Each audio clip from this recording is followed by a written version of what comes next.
afternoon, everyone, and welcome to the City of Santa Barbara Planning Commission meeting for March 4th, 2021. I'll ask all the commissioners to please turn their webcams on at this time and ask staff to let the public know how they can participate today electronically, either through a computer or a smartphone.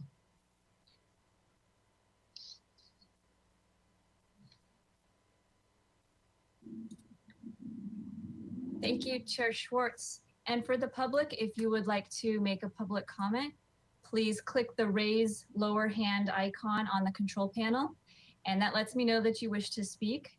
You will have 2 minutes to speak, and you cannot donate time to another speaker. A red arrow pointed down indicates that your hand is raised. Thank you. Thank you, Ms. DeBusk. Now we'll go to roll call. Ms. Rydell, will you be doing the roll call for us today? Yes, I will, Madam Chair. Ms. Heidi-Rydell will begin with the roll call. Chair Schwartz. Here. Vice Chair Escobedo. Here. Commissioner Bonderson. Here. Commissioner Higgins. Here. Commissioner Lodge. Here. Commissioner Reed. Here. Commissioner Wiscombe. Here. That is everyone. Thank you. Thank you, Ms. Rydell. Now we'll come back to Ms. DeBusk on our preliminary matters to see if we have any requests for continuances, withdrawals, postponements, or addition of ex-agenda items. Thank you, Chair Schwartz. I do want to note that item 3, the ordinance amendments, that project, they have requested a continuance until April the 8th. So when we get to that item, just letting you know in advance that they would like to continue it. Thank you, Ms. DeBusk. And on that note, just to my colleagues, when we do get to that item, I'll be asking for a motion that we need to then have a second and approval on to continue that item to April 8th. For now, we'll move on to whether there are any announcements or appeals. Madam Chair, there are none. Thank you. Now to the Commission for review, consideration, and action on our February 11th, 2021 Planning Commission meeting minutes. And associated with that is resolution number 001-21 for 2403 to 2407 Bath Street and 310 to 314 West Junipero Street. Do we have any requested changes to these meeting minutes and the resolution? Seeing none, would someone like to make a motion to move those forward and approve them? I so moved. Second. Thank you, Commissioner Bonderson. Commissioner Higgins seconded. Any discussion on that motion? Okay, all those in favor, Ms. Rydell, would you please do a voice vote? Thank you, Madam Chair. I'll begin the voice roll call vote. Start with Commissioner Bonderson. Yes. Commissioner Escobedo. Yes. Commissioner Lodge.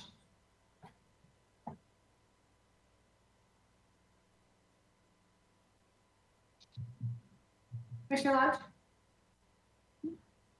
Sorry. I golf. Yes. Thank you. Commissioner Wiscombe. Yes. Commissioner Higgins. Yes. Commissioner Reed. Yes. Chair Schwartz. Yes. That is unanimous. Thank you. Thank you, Ms. Rydell. Now let's come back to Ms. DeBusk to see if we have any members of the public who would like to speak to us today on items that are not on our agenda. That would be general public comment. Yes, thank you, Chair Schwartz. So for those who wish to speak for general public comment, please click the raise hand icon to let me know that you wish to speak, and you will have 2 minutes to speak. We have several people with their hands raised, and so I will call on them in the order shown. First up will be Anna Marie Gott. Ms. Gott. Good afternoon. Good afternoon, commissioners. I just wanted to make a comment regarding the police station. as we know, the police station is supposed to be actually located in the commuter lot, which is used right now by the farmers for farmers market on Saturday. But it's also used for parking for commuters.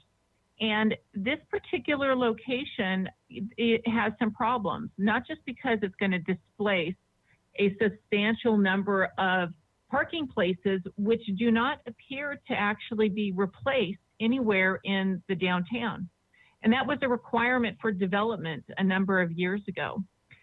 The other issue is just the simple fact that this particular proposal is built out property line to property line with no place to grow should the police actually need that amount of space moving forward.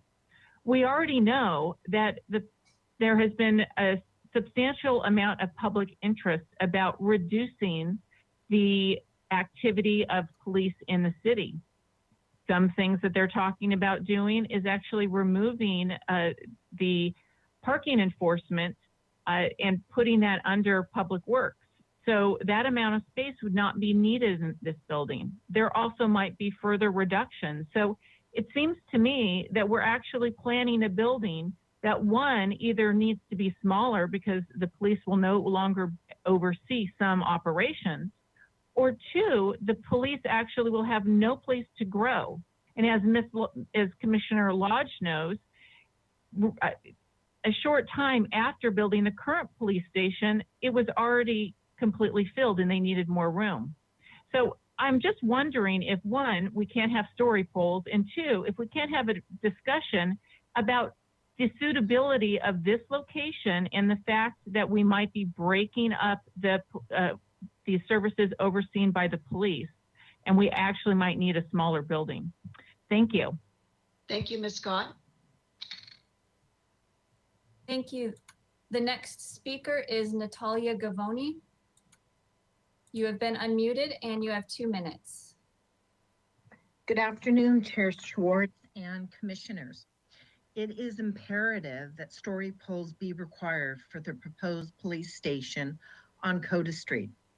The public really needs to visually see the impact of such a project other than on computer screens and 3D graphics. This project is so very unique and rare that its dominant size and structure must be shown from all avenues, including story poles. Thank you. Thank you, Ms. Gavoni. The next speaker is Patricia Saley. You have been unmuted and you have 2 minutes. Thank you.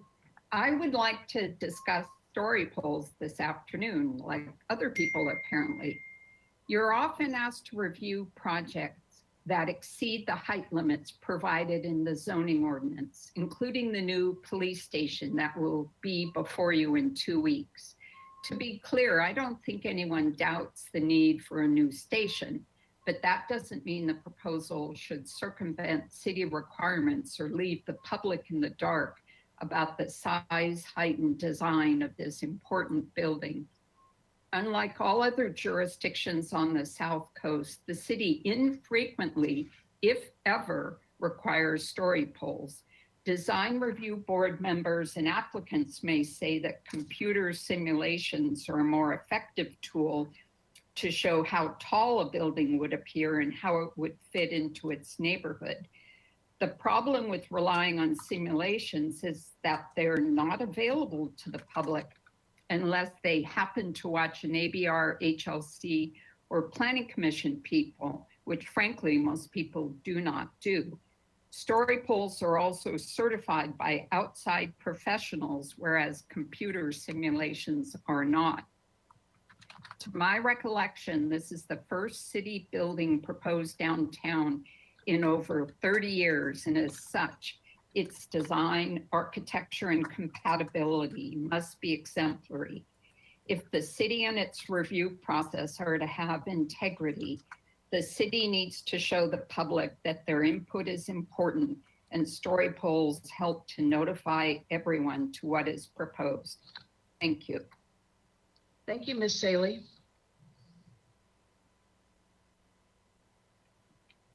The next speaker is Richard Clausen. Richard Clausen, I have unmuted you. You need to unmute yourself and you will have 2 minutes. Thank you, Chair, Madam Chair. I have previously written to you asking for the erection of story poles, like a lot of others today, I guess, around the police station proposed building as part of your community benefit assessment on March 18th. It seems only logical that a height assessment should include in situ visual aids as part of that assessment. Commissioners' own ability to judge height from other devices or their knowledge should not exclude less experienced citizens from understanding the project and the process, unless that is the Commission's intent, to prevent informed public participation. I've watched every meeting of ABR where this project has been reviewed. Meetings have been struggles by board members to get information and cooperation from the architect, denied first on grounds of police security and later for reasons of site constraints. The board is nowhere near done with concept review and certainly not ready to require story poles for its own assessment, which Liaison Commissioner Bonderson may be able to confirm. But that should not be interpreted as justification for this commission not to require them prior to your own review. Please invite ABR members to take advantage of the story poles erected as part of your process for their own later deliberations. This project is a rare, important civic endeavor that should stand as an exemplar of Santa Barbara process as well as function and style. It is the perfect opportunity for the city's planning commission, our planning commission, to champion logical, transparent, and inclusive planning processes. When this project comes to you, before you on March 18 and the agenda permits public comment, will you be comfortable that citizens who speak, whether in support or opposition, will truly understand the eventual height from artist renderings and computer graphics they might, but likely will not have seen in online review meetings? It will take only the Commission's requirement of story poles to ensure that the public's opportunity to understand equals its opportunity to comment. I ask you, where is the harm? Thank you. Thank you, Mr. Clausen. Our next speaker is Christelle Barros. Good afternoon, Commissioners and Madam Chair. Thank you for all the work that you do in our city and your service. Greatly appreciated. Just another one in the community who thinks we should have the story poles for the new police department. That's it. Thanks. Thank you, Ms. Barros.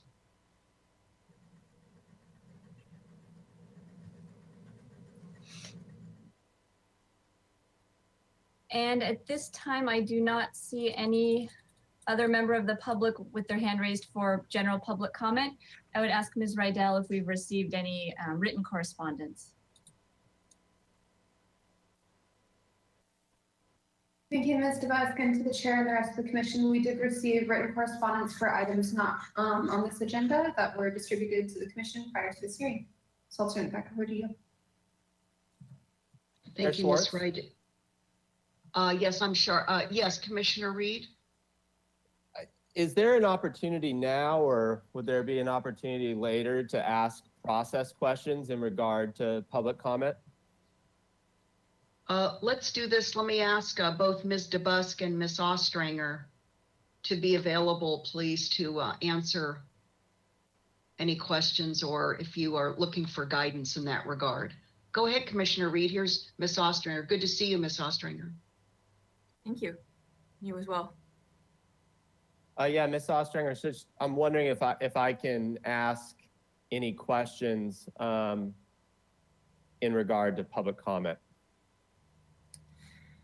Chair Schwartz, Commissioner Reed, yes, you may ask brief clarifying questions as long as we just don't get into a discussion, but feel free to ask questions. Okay, thank you. So Chair Schwartz, I would be curious what the process would be if this would take place prior to our hearing for the police department item, if the commission wanted to inquire about or require story polls. When would that discussion take place? What would be most appropriate? Chair Schwartz and Commissioner Reed, if I can respond in terms of what our normal process is. So the request to exceed 45 feet in height is an application that is made during the conceptual phase of a project. So a project cannot submit a formal application until they've gotten that review and vote by the Planning Commission. The intent is that applicants don't spend an excessive amount of time or money pursuing a project if the Planning Commission does not feel that the height is appropriate. So it's really intended to be a step that happens early on in the process. For that reason, we haven't required story poles as a prerequisite because, as you know, story poles are very expensive to install. Story poles are required for, in this case, the police station. They will be required as the project moves through the process before it comes to Planning Commission for a formal decision. So that's the typical process that it would go through. And Ms. DeBusk, has there ever been a situation in which Planning Commission has required story poles at the front end of the process, say for a height exemption? Chair Schwartz and Commissioner Reed, there has not been. I believe the Planning Commission has only heard, I think, 3 requests to exceed the height, and in none of those situations were story poles requested in advance. And is it within our purview to be able to request that? And if so, when would we do that? Chair Schwartz and Commissioner Reed, I would need to defer to Ms. Ostringer on that question.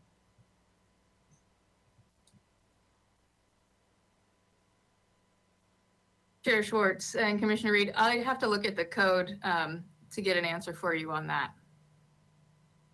Okay, great. Thank you. I'll look into it and get back to you. Thanks, Ms. Ostringer. Thank you. Okay, with that, stay with us, commissioners, because we're going to go to item 3. And as you know, this is one that requires a continuation. So we're looking for a motion. Well, let me be specific here. This is the ordinance amending sections. I'll quickly read the sections. 1.25.050, 30.205.050, and 30.280.030 of the Santa Barbara Municipal Code relating to review of development projects for pre-existing code violations. So with that, we're looking for a motion and a second. Commissioner Reed? Yeah, I'd move to continue the item. And I'll second it. To specifically to April 8th, Commissioners April 8th. Reed and Wiscombe? Yeah. Very good. April So 8th. we have that. Any discussion on the motion to continue this item to April 8th? No? Madam Chair, Okay. yeah, I have comment. Yes, Commissioner Higgins, please. Just full disclosure, we did have this committee, Commissioner Bonnerson, Commissioner Reed, myself did meet with staff twice on the subjects, and we're still working through it. So hope it comes back in a adequate form for everybody.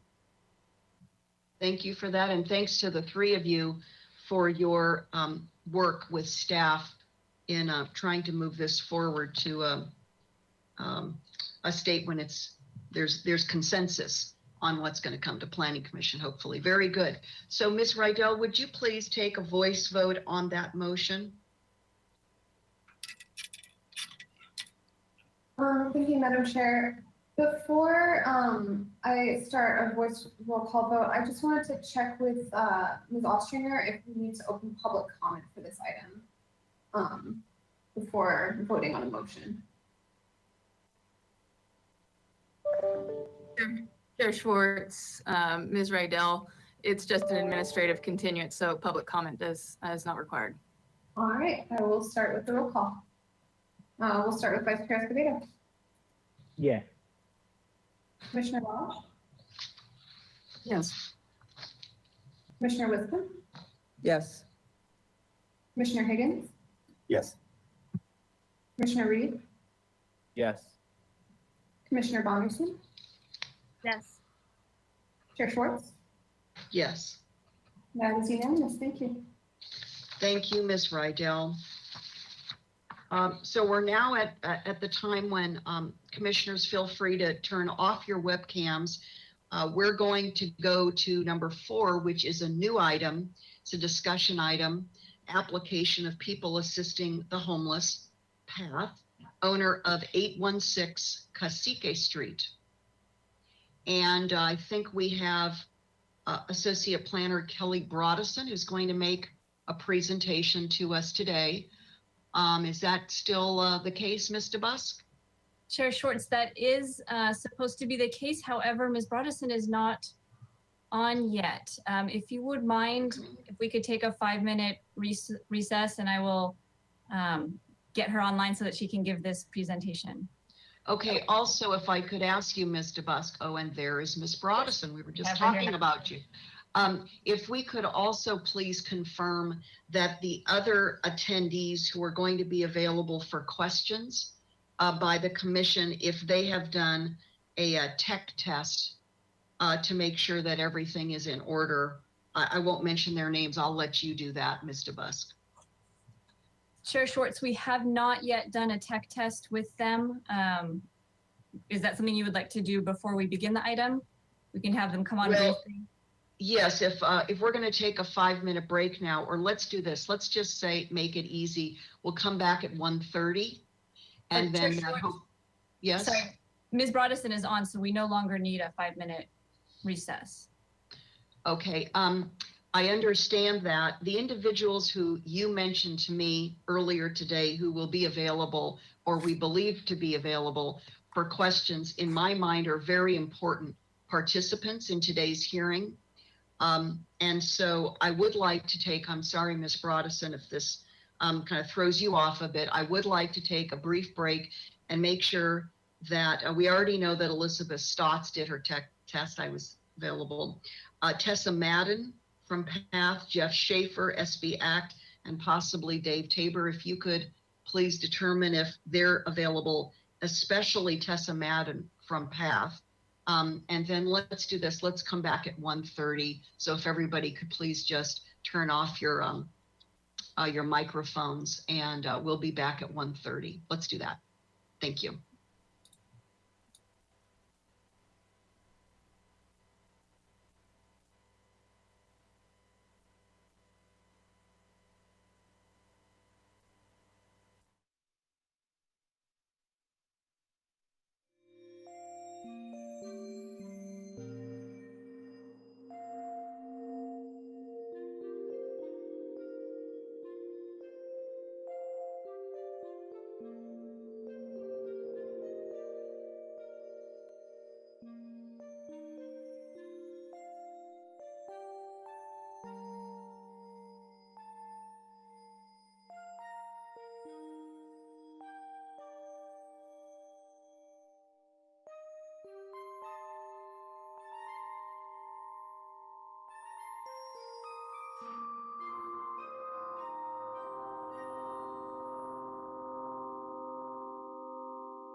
Santa Barbara Planning Commission meeting for March 4th, 2021.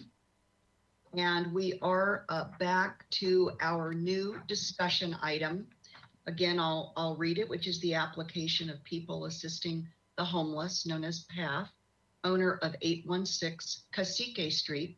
And welcome, Ms. Broadison. We're going to go to Ms. Broadison for the presentation. And again, to my Planning Commission colleagues, we have additional representatives here to answer our questions following Ms. Broadison's presentation and after we hear any members of the public speak to us. So when we get to that point, I'll have those individuals come online to introduce themselves, and at that point, we'll bring it back to the commission for questions. But for now, we're going to turn it over to you, Ms. Broadison. Okay, good afternoon, commissioners and Chair Schwartz. The project I'm presenting today is the homeless shelter located at 816 Cacique Street, and it's known as People Assisting the Homeless, or PATH.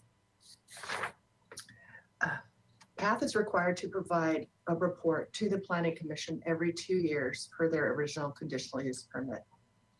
The conditional use permit for the facility includes conditions of approval requiring regular reports to the Planning Commission, and these reports were meant to address condition compliance, overall operation of the facility, number of people served by the facility, complaints received, and the operator's response to those complaints. And the purpose of today's meeting is to provide feedback regarding how to satisfy the homeless shelter's conditions of approval regarding that neighborhood participation for Milpas Action Task Force is no longer, that group is no longer in existence. The next slide, please. This is an aerial photo just to give you context of the location of the facility. It's just to the south of the 101, to the right here on the screen, and it's on the kind of between Milpas and Cacique Street towards the coastal zone. And the next slide is a view of the front of the facility as seen from Cacique Street. And the next slide, just to give a brief history of the conditional use permit. It was originally approved in 1999 for an organization called Casa Esperanza. The CUP was amended. It was originally approved for 30 beds. So in 2004, it was amended to allow up to 100 beds to serve the homeless. And also in 2004, a group called the Milpas Action Task Force, also known as MATIF, was formed. And in 2009, the CUP was amended again. And when we amended the CUP at that time, we specifically referred to MATIF in the conditions of approval. And that was the group that was supposed to be the neighborhood organization.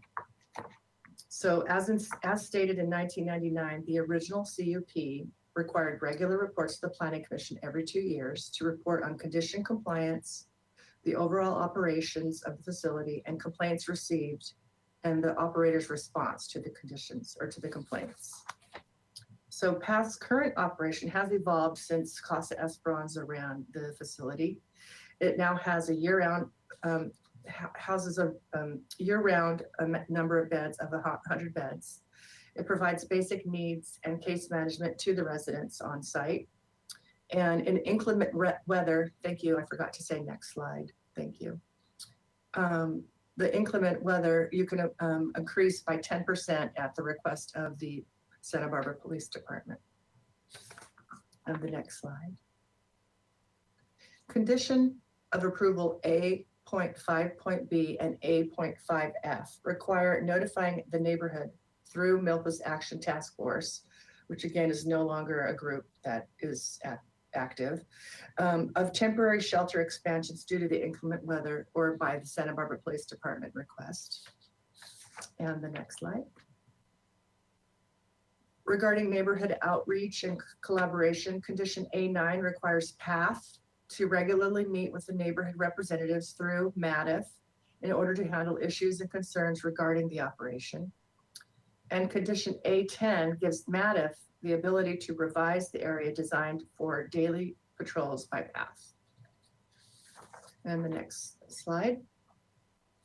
The Milpas Action Task Force, MATF, was a group of volunteers and neighbors of the homeless facility. Over time, members of the original MATF stopped attending the meetings with Casa Esperanza and now PATH, and members of the Milpas Community Association began attending to represent the neighborhood. Meetings were well attended by PATH staff and members of the Milpas Community Association, and also the city's Housing and Human Services Division staff and police department were regular attendees.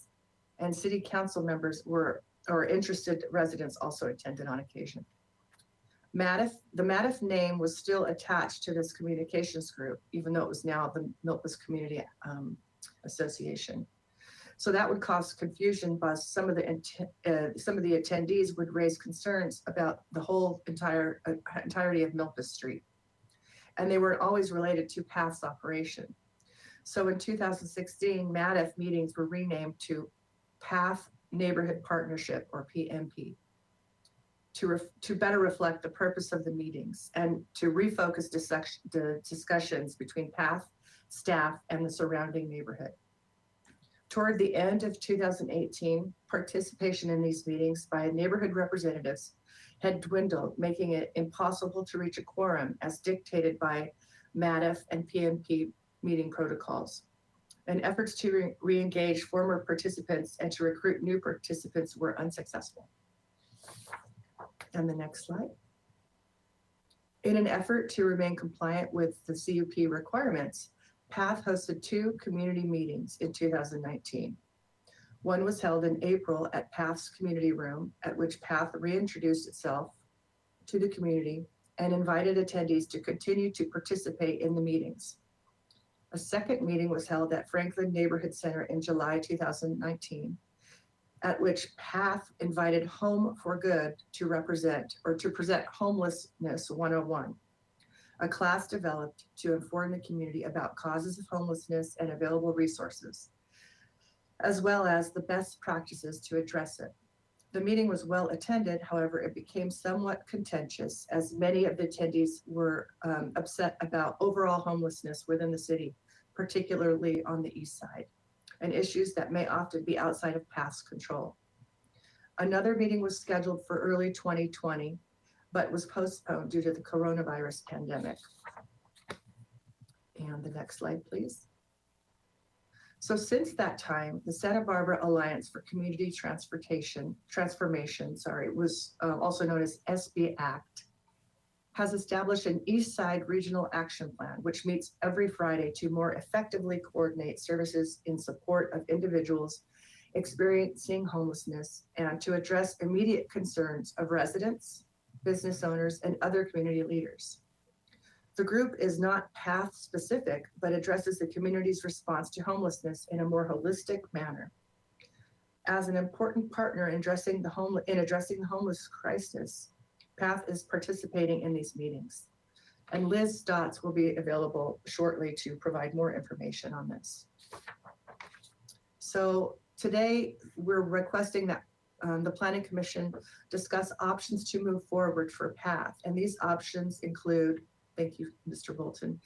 These actions include amending the CUP to remove reference to MATF and PNP or any other yet to be formed neighborhood group, as it's hard to, the names change over time. Also, SB Act could serve as a temporary stand-in to facilitate the required neighborhood meetings. And another option is for PATH to explain the compliance with the conditions to their extent feasible given the current circumstances. So that concludes my presentation. And we also have, as I said, Liz Stotts is here from our housing department, and we have other representatives from PATH to provide more information. Thank you, Ms. Broadison. And before we ask Ms. DeBus to come back to see if there are any members of the public who would like to speak to us on this item, I would like to just highlight for my colleagues and for the members of the public who may be watching or hearing today, that today is not the time for us to have undertake a comprehensive review, as we and PATH are obligated to do every 2 years, to look at all aspects of their conditional use permit requirements. As Ms. Broadison described, it's a narrower scope for the hearing today. And I want to draw everyone's attention to the summary language on page 4 of the staff report, which very clearly describes the purpose of today's meeting. Of course, we'll hear from the public on whatever they would like to comment on regarding this item, but just so everybody knows, it's going to be somewhat of a two-part, I'll call it, a set of hearings this year. We will have agendized in the weeks ahead a full 2-year review of PATH's compliance with their conditional use permit. So with that, Ms. Broadison, if you would please turn off your webcam. I'm going to ask Ms. DeBusk if we have any members of the public who'd like to speak. And if so, if you would just pause, Ms. DeBusk, and allow commissioners to turn their webcams back on so the public can see the full commission. But to you, Ms. DeBusk, to let us know if anybody would like to speak to us today. Yes, thank you, Chair Schwartz. I have a couple hands raised, and for everyone else, if you would like to make a public comment and you haven't raised your hand yet, please click the raise lower hand icon in the control panel, and everyone will have 2 minutes to speak. You cannot donate your time to another speaker. Okay, I will start by calling on Alan Bleeker. You have been unmuted and you have 2 minutes to speak. Good afternoon, Chair Schwartz and commissioners. Thanks for the opportunity to speak today. I am a former active member of the Milpas Action Task Force, also known as MATF. I'd like to report to you that the main reason PATH is no longer meeting with the community as required in their conditional use permit is because the community organization that was previously in place that met with them no longer exists, as you've already heard. I can't speak for the other members of the task force, but I can report to you that the reason I chose to stop attending meetings was because it was extremely difficult to get PATH to take any true action on items that were discussed in the meetings. They would occasionally take action that mitigated a certain issue, but shortly thereafter, that mitigation factor went away and the issue came right back. Occasionally, they would assign staff or an actual security officer to make sure that their residents were respecting the neighborhood. This no longer happens. I realize this is not PATH's 2-year in-depth check-in with you, but I would strongly encourage you to do a deep dive into PATH's operation, their impact on the local businesses, and how they are or are not enforcing their own policies. I believe they have corporately adopted the Good Neighbor policy that Dave Tabor and I wrote together, yet many of their current residents know nothing about it. PATH is a very important resource for our community, and its success and compliance with their CUP is important to the success of the businesses and residents in it and around it. I hope you will do what needs to be done to encourage PATH to comply with their CUP and mitigate negative impacts on the neighborhood and keep them operational as a vital partner to reducing homelessness in our community. Thank you. Thank you, Mr. Bleeker. Before we go to the next public commenter, Vice Chair Escobedo, did you have a question or something that you wanted to raise? Mm-hmm. Yes, Madam Chair. Is it possible to ask Mr. Bleeker a clarifying question? I think we have attitude to do that. We've done that before. Mr. Bleeker, are you still available? I don't know if he's Mr. Bleeker, believe yourself muted. There we go. Thank you, Mr. Bleeker. Go ahead, Vice Chair Escobedo. Thank you, Madam Chair. Mr. Bleeker, can you give us an example of one of the complaints that this neighborhood group had that PATH didn't address or were reluctant to address? Sure. Frequently, Alan Ramirez at AC Ramirez in the parking lot right next door would ask them to have somebody that would regularly come out at a certain time during the day to make sure that their residents were not hanging around in the parking lot, which is right next door between the 76 station and PATH. And occasionally they would say, we could have somebody that comes out there, but we can't commit to a certain time. And if you talk to Alan Ramirez and get some clarity there, you will find out that it rarely happens. Thank you, Mr. Bleeker. Thank you again, Mr. Bleeker. Ms. DeBusk, do we have any other members of the public who would like to speak on this item? Yes, thank you. The next speaker will be Chris Raimondi, followed by Crystal Barrios. Chris Raimondi, you've been unmuted and you have 2 minutes. Hi, my name is actually Brett. I'm standing in for Chris. Chris owns Iron Horse Auto Body over here, across the street from PATH. So PATH, obviously short for people assisting the homeless, is a nucleus for the vagrancy that plagues our streets. They don't assist the homeless, they enable them. They give them a place to sleep at night, a meal in the morning, and then release them to the streets where they get drunk and high, leaving them with ample time for their come down to kick in enough that PATH will accept them in the evening, just for the process to repeat the following day. Our business is not allowed to overflow onto the streets, so we don't understand why theirs is. We have photos of known occupants of PATH smoking drugs directly in front of their building. Along with the drugs, they bring alcohol and other paraphernalia to the area, and PATH does nothing to enforce this issue.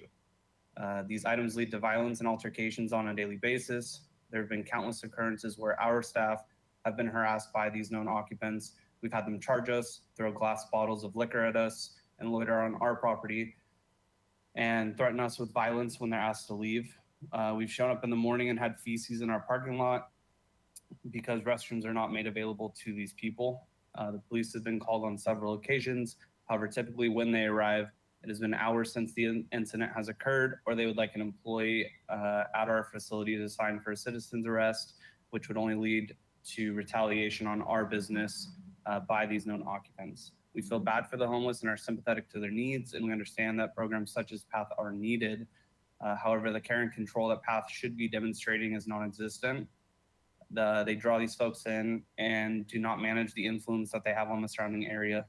Dealing with these folks, many of them with mental and developmental issues, requires much more than a shelter within their walls, and bringing them into a PATH facility in a commercial industrial area that has no water fountains or bathrooms is not the answer.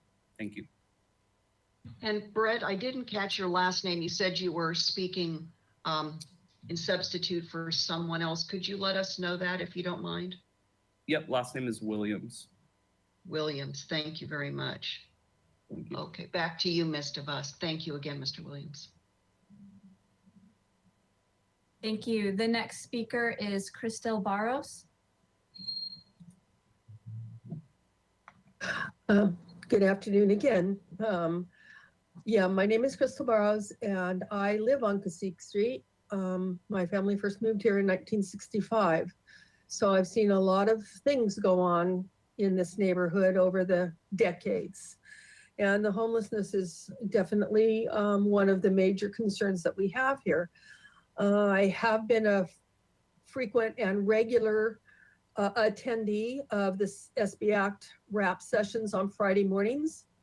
I come from a background, retired social worker with child welfare services and adult protective services. And to be very honest, I have a very, some would call me perhaps a bleeding heart, a place in my heart for the folks that are on the street, depending on whatever that is. I used to drag my children when they were young to, and I'm 71 now. I used to drag my children when they were young to a once a month feeding of the homeless where we used to live. So that said, I just wanted to give a shout out to Jeff Schaefer and SB Act for bringing the Friday meetings, the Friday RAP meetings, and bringing into everybody's invited.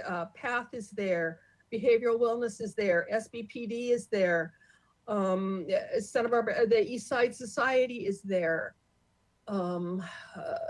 Sometimes Sebastian Aldana from NAC, Neighborhood whatever it is, Alliance, Community Alliance, and everybody that is interested can show up. and most of them do. And it's trying to bring everybody together to get on the same page to address these concerns. So this is really a shout out to whatever SB Act is trying to do. Thank you. Thank you, Ms. Barros. Thank you. And that was our last public speaker.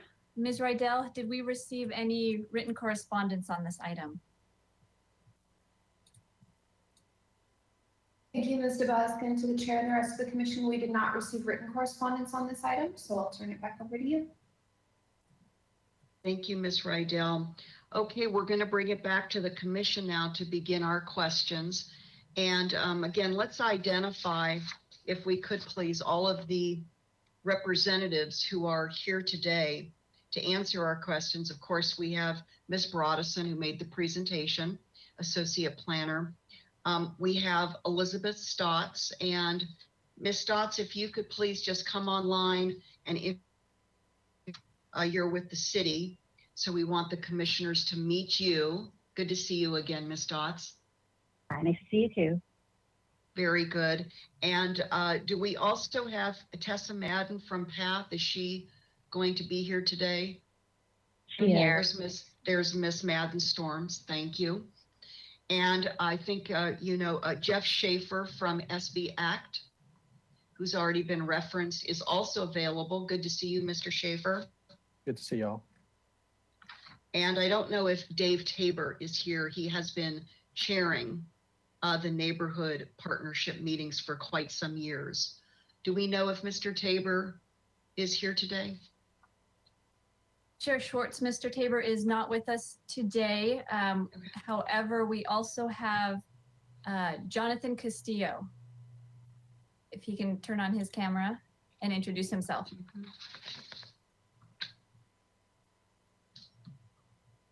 Hi, hello, I'm Jonathan Castillo. Thank you for having me, Madam Commissioner. And Mr. Castillo, which organization are you with, please? I'm sorry, I'm with People Assisting the Homeless. You are with PATH. Okay, so that's because you and Miss Madden Storms. Okay, so not David Tabor. All right, very good. Thank you. So we have all of these resources available to us for questions. So who would like to start off? And again, I'm going to assume we're going to have a few rounds of questions. Commissioner Wiscombe, would you like to kick us off, please? Thank you, Madam Chair. I just have a couple questions. The first one is, I think I want to ask Ms. Storms, has someone from your organization regularly attended the RAP meetings? Yes, we have. We attend every Friday. For the last couple of weeks, we've had a little bit of a challenge with some staffing changes, but I've been attending personally, and I will continue to be attending personally on Friday mornings at 10. Okay, so you are the point person then? I am. Okay. Yes, I serve. Thank you so much for bringing that up, Commissioner. I serve as the regional director for our organizations on the Central Coast and in Santa Barbara County. Okay, and do the neighbors, you have a neighborhood notification process. I think it's a 750-foot radius in your conditional use permit. Do these neighbors know that you are the point person for the RAP meetings? They do. I don't know that we've ever done a formal notification process, but we certainly could if we move, especially if we move forward with kind of the recommendations around, going with the SB Act meetings as kind of an alternative to our historical PATH neighborhood partnership meetings. I think that would be a very good idea to kind of formally notify the neighbors and the surrounding community. Okay, and then I thank you for those answers. Then my next question would be for Mr. Schaefer, and thank you for the work that you're doing, SB Act and the RAP meetings. And Mr. Schaefer, you're the point person for SB Act at the RAP meetings, is that correct? Yes, Member Wiscombe, it's me. I run them every Friday. Okay, great. And I'm just wondering, how do you as an organization feel about having heard public comment today and having had representatives from PATH at the meetings? How do you feel the efficiency and the accomplishments that you're trying to achieve, how are they affected by, let's say, a neighborhood notification under the conditional use permit for PATH, notifying them that Ms. Storms is going to be the representative at your meetings and they can bring their questions and concerns to your meetings? Are you comfortable with that? Yeah, it's a conversation that Tessa and I already have had. I think what I would ask from PATH would be, first of all, attendance at the meeting. Second, either a quarterly, some kind of quarterly presentation for the community to know about the larger accomplishments of PATH. Even hearing some of the public comment about that they're not serving their in reality, they're getting people housed. There's a new program from PATH that their Housing First kind of scattered site program. I'm going to have them present at our Friday meeting and all of our reps to help educate the community. So the rep is kind of set up both to do presentations, keep people updated, and actually, and also respond in a timely manner to any community concerns. So I feel like I feel like PATH understands that. As long as they're fine with that kind of a meeting, then I'm good with it. As an organization, we're good with it. Okay, I appreciate that. Thank you. And are you comfortable with PATH notifying the surrounding neighbors in their radius around PATH that's in their CUP? Are you comfortable with that notification and that your meetings may become larger? Yeah, they've always been open meetings. The whole goal of the meeting is to get everyone engaged in ultimately the solution piece. So yes, we would be comfortable with that as well. Okay, that's great. Okay. And let me see if I have more questions here. I guess that my last question would be, if this approach, and I understand from the letter we received from PATH that this is the approach they'd like to take. So my last question is for Ms. Broadison, I think, or perhaps Ms. Ostringer, or would this require an amendment to the CUP, which can be an expensive venture from what I understand? Or is this something that we as planning commissioners can kind of test the waters on and see how successful it is without actually doing anything to the CUP at this point? Chair Schwartz and Commissioner Wiscombe, we have the option of doing an amendment to the CUP, or we could look at how they're moving forward with their conditions and perhaps look at doing a substantial conformance determination depending on how the project moves, or how today's meeting moves forward. Okay, and if we're amending the CUP, what is the process to do that? Is that the expensive process? In other words, I want to try to solve the problem and not spend the resources on things that we don't have to. That's was my goal. So how do we accomplish that as a commission where we can do this without a great deal of expense to PATH? Sure, I understood. So Commissioner Wiscombe and Chair Schwartz, the amendment to a CUP would require a development application submittal. The normal protocol is for them to submit an application. The fee is quite hefty. I have that handy if we want to get into that. What is the fee, please? The fee for an amendment to a conditional use permit is $11,000 just to submit. Okay. And then substantial conformance letter, substantial conformance determination ranges from, there's 4 different levels, and the level 1 is the most basic one, and that fee is $355, and The more complicated substantial conformance fee is $5,300. So the range is $355 to $5,300. Sure.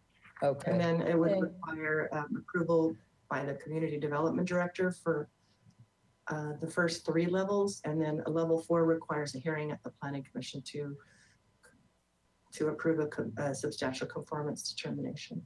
Okay, and do we have an opportunity at this hearing to take this new approach, assuming my fellow commissioners would agree to it, to make PATH a participant with one point person with contact information in these RAP meetings, and then go forward, take this for a test spin? Can we do that without doing either one of these steps to see how well it succeeds? I'm going to defer to Mr. Busk. Okay, and then accomplish that at a later stage after this has been taken for a test run. Chair Schwartz. Yeah. And Commissioner Wiscombe, yes, I think that is possible. Similar to when the PNP, the Path Neighborhood Partnership, kind of took over the role that Milpas Action Task Force had held. Yes. It was just a natural evolution, and especially if we're talking about doing something for the next 2 years to see how it works, that could be done without formal amendments to the project. Okay, that's good news then. So we wouldn't need to spend any sort of, desperately needed resources elsewhere at this point then, is what you're saying. Okay, and I see Miss Ostringer on. That's Yes. never a good sign. No, Chair Schwartz, I was following up with what Ms. DeBusk was saying, and keeping in mind, yes, the commission could give that direction with the understanding that the conditions of approval are what are enforceable. So this would be more of, I think you called it a test run, where yes. staff is voluntarily agreeing to go forward with this process before they come back with the whatever process, either the amendment or the substantial conformance determination. Great. Okay, thank you. That's all my questions. Thank you, Madam Chair. Thank you, Commissioner Wiscombe. Who would like to go next with questions of the representatives who are here with us today? And again, these don't have to be all your questions, just starting off. Thank you. Commissioner Higgins. Thank you, Madam Chair.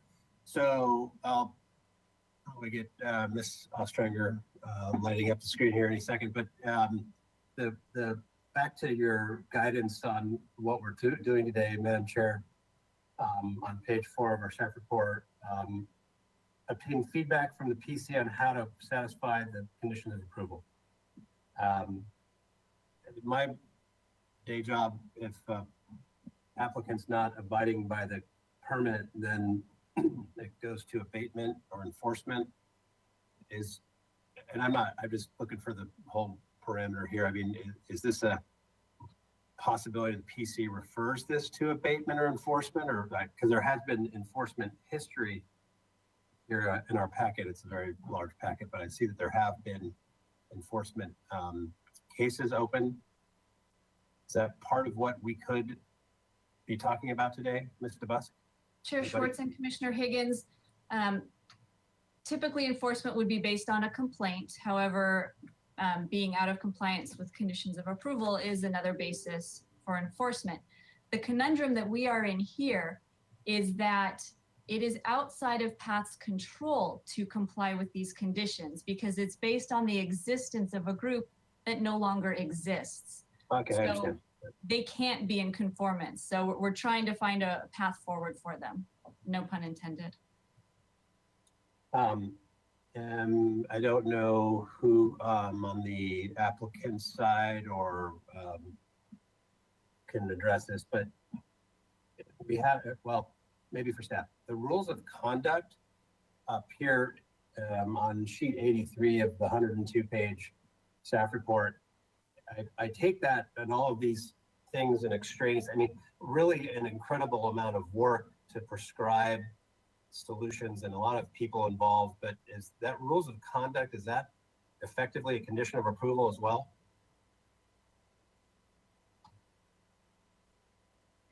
Ms. DeBusk, would you like to, did you want to ask Ms. DeBusk that as? Yeah, that's probably best for Ms. DeBusk. Yeah, let's do that, Ms. DeBusk. Commissioner Higgins, I would need to take a look back to see exactly how that's related to everything else. I don't believe that it would be considered a condition of approval. Oh, interesting. Okay, because it seems like we're talking about meetings, but the meetings are a result of the rules of conduct not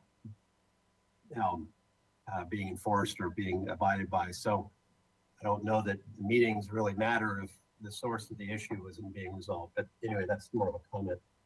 Commissioner Higgins, are you also thinking of the good neighbor policy and how that kind of is a companion piece to, and this is attachment C in our package. We have it up on the screen. Could you comment on that, Ms. DeBusk? Relationship between the rules of conduct and the good neighbor policy? Chair Schwartz, I would need to take a look because I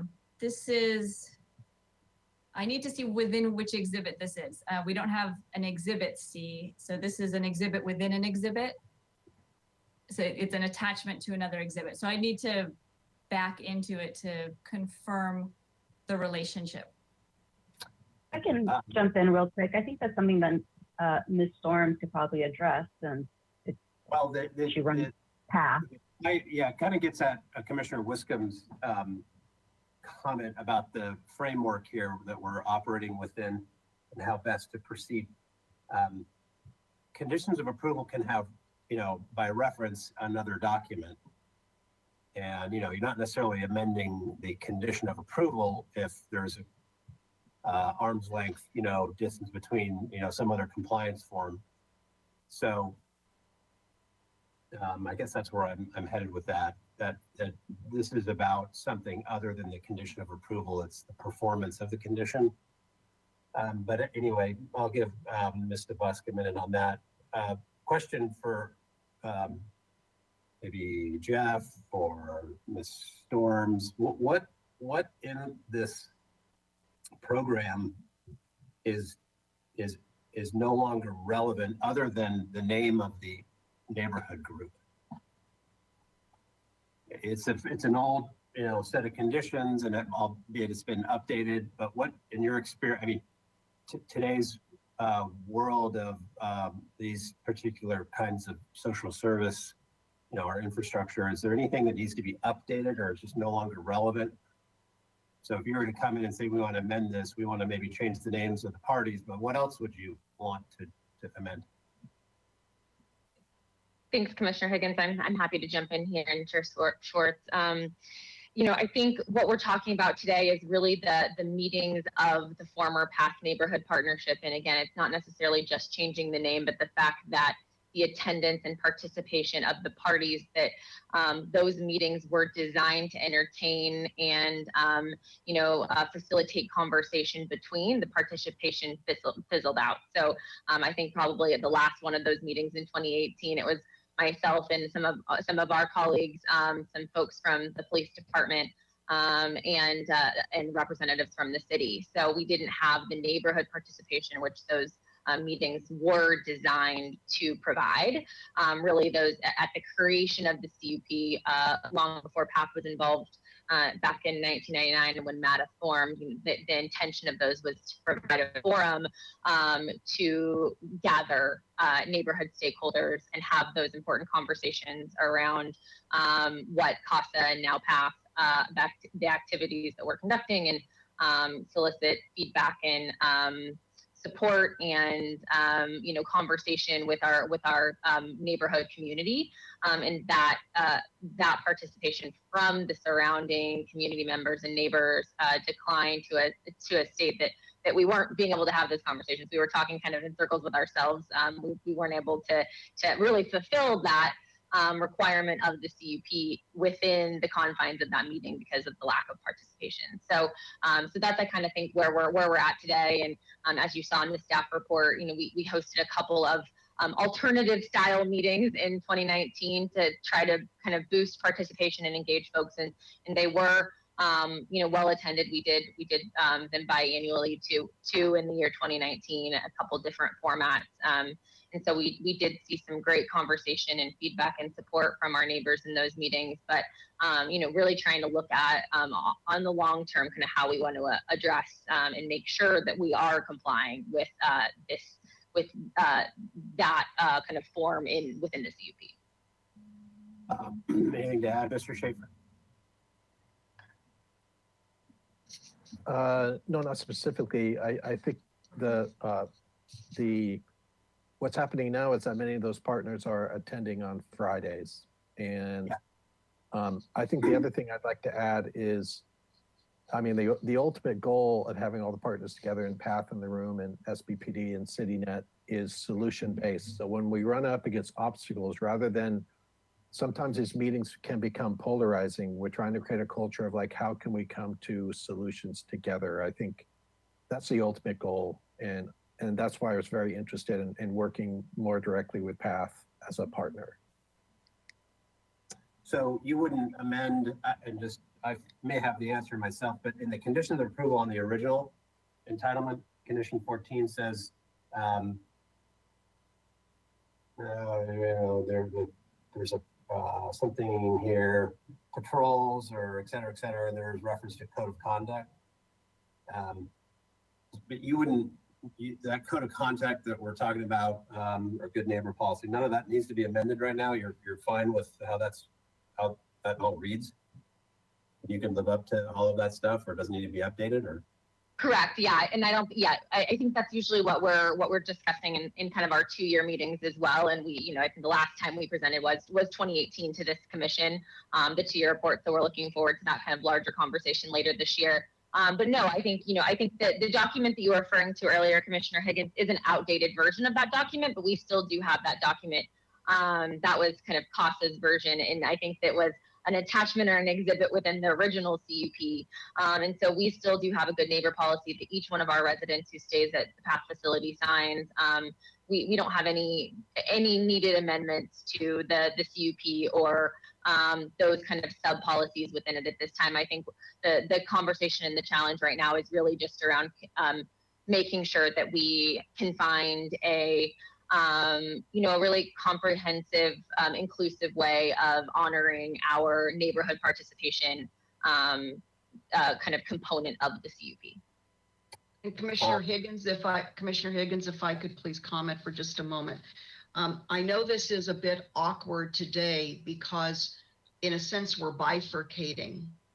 We've not done this before. We've held extensive, deep, wide reviews every 2 years. And so to pull out a component of the CUP and its requirements, it is a bit disjointed and awkward. So what I'd like to ask of staff, Ms. DeBusk and Ms. Broadison, as you're hearing commissioner questions, which really connect to probably additional and follow-on research and validation, all of this I'd like to suggest to be brought forward when the full 2-year review happens, so that we don't have to try to remember all of the issues being raised today that are connected to the full CUP compliance story, not necessarily just how Path could comply through one means or another with the neighborhood meeting requirement. So if I could, thank you, Commissioner Higgins. I just wanted to note that for us and for staff. Okay, yeah, one more question. In reading how the CUPs have been amended, there's on page 21 of 102, or I guess it's sheet 22 for staff, amendment number 2 to the CUP. The Planning Commission amended the conditional use permit to increase the year-round shelter from 30 to 100 beds. The project's additional clients in the year-round shelter program will be required to participate in a new program that would mandate employment, sobriety, and assignment to a caseworker. Individuals in this program would include those released from the hospital, and et cetera, and then essentially facilitating job training. Is that still what's happening? Commissioner Higgins, yes and no. So to my knowledge, there have been several amendments to the CUP after this. We do not require this. The sobriety component is no longer, we actually operate on a harm reduction model at PATH, but we do have a number of services from employment programs to housing. So we're providing the kind of comprehensive collection of services listed there, with the exception of requiring sobriety for participation in our program. Okay, thank you, Madam Chair. Thank you, Commissioner Higgins. Who would like to go next with questions? Maybe it's your starter list. Commissioner Reed, please. Yeah, thank you, Chair Schwartz. I suppose maybe these few questions are best directed to Ms. Storms. Let's see here. It just sounds from some of the public comment, it sounds like there is an issue in the neighborhood. There's a lack of responsiveness we're hearing from PATH, specific to the 700-foot radius that's supposed to be noticed and included in these meetings. I mean, I in particular know a specific large property within that radius whose both property owner, property manager, and all of the tenants have never been notified of these meetings and have huge problems in the neighborhood. So my question, my first question would is really in response to this regards to this responsiveness. Correct me if I'm wrong, but I believe Mr. Schaefer noted that even though you guys are included in these SBAC meetings, you're not regularly attending, you're not making presentations, and I think, Ms. Storms, to your own point, you're not noticing. There's no process for noticing. Can you talk us through this a little bit? It's concerning. If you're riding on the organization of another meeting, it seems to be letting you off the hook here and not really accomplishing the condition of the CUP. I appreciate that question, Commissioner Reed. So I think, to the point of noticing, I think that's what really I was hoping to gain from this conversation, right? I think we haven't had the formal gathering that was MADIF, that was PMP, that we absolutely did notice for on the specific kind of logistics around the noticing. I believe Ms. Stotts can speak to that a little bit as the city kind of supports us with that noticing piece. But I think, moving forward, if we do, as a product of this conversation, decide to move forward with the SBAC meetings being kind of the formal gathering and a neighborhood convening opportunity as it relates to PATH CUP, then we will absolutely be noticing. And as Jeff mentioned, the more the merrier for that meeting. And I do think, based on my attendance in that meeting, a lot of the same constituents and stakeholders are attending those meetings that used to attend the PNP and the MADIF meetings, and actually in larger numbers. So that was where we first kind of had the idea that, we're getting the participation at that meeting, at the SBAC meeting, that we never really got in earnest at those MADIF and PMP meetings. So, to use that as a really productive venue to have those conversations so we can hear those concerns and so we can act on kind of, any needs or feedback that our neighbors provide. But I think that if we do choose for those to be the formal venue, we will absolutely notice the surrounding neighborhood. It just hasn't kind of, that process hasn't been formalized, and that's what I'm at least hoping to kind of accomplish through this conversation today. And Mr. Schaefer, do you have concern that in terms of the immediacy of the neighbors surrounding the PATH facility, that including PATH in your already very comprehensive SB Act Eastside meetings will just kind of get lost in translation, that PATH may not be able to accomplish the spirit, the real objective of holding these neighborhood meetings in the context of your own? Thank you, Commissioner Reed and Chair Schwartz. I think there are some other things I'd like to bring attention to that I think the community at large doesn't know about that would actually help us in our process together, which is, the city has created an encampment link that is an ongoing data collection link that city staff, CityNet, law enforcement are responding to. And that is now kind of the hub for all data collection. So why that's important is because if the larger community knew about the encampment link and we're reporting on a daily basis what's around PATH, then we could look at the data. We could look at what's actually happening in what region, where are the hotspots, how can we attack those hotspots? We have also created our own 30 to 90 day regional action plan sheet as well. And so at every East Side, Waterfront, or State Street meeting, we take a local region and focus our efforts, whether that be CityNet, law enforcement, environmental change, other providers. We all focus on a region. So should PATH be a region that we need to pay attention to together, I feel like that would create the transparency, the data collection, and energize the solution base to more tackle it. So I would say that I would need to have a discussion with PATH about what the expectations are in the meeting, about the schedule of their presentations, about probably having them on every agenda where they would have to respond to questions. And that already happens. It used to be Al that was on the call, or Tessa. And if something were directed at PATH, I would go over to Al and say, hey, Al, what can we do about this? We've actually seen couple solutions come out of that, which is a porta potty, more connected to the local region, that people that are not clients or are clients but are outside can use that as well. So they're not going to bathroom and other areas. So we've actually tried to work out some other solutions such as that. So in my mind, the more coordinated all of our partners are, the better.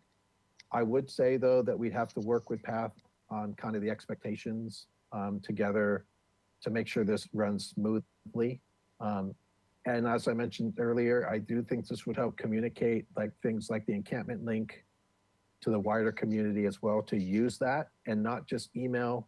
Right now, emails are going out throughout to various different partners, and we're all trying to respond. If everyone used the encampment link and we had that data in our wrap meeting, we could all work on it together. So those are some of my responses. Thank you for the question. Very good. The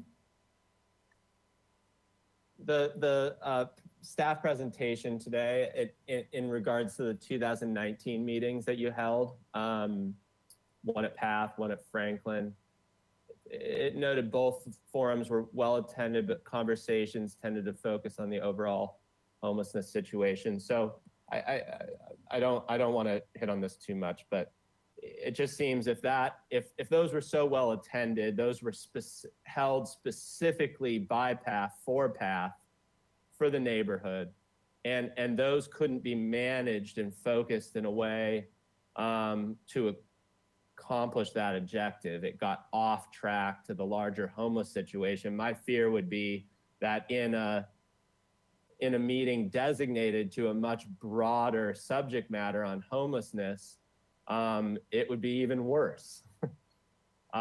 It'd be even more difficult.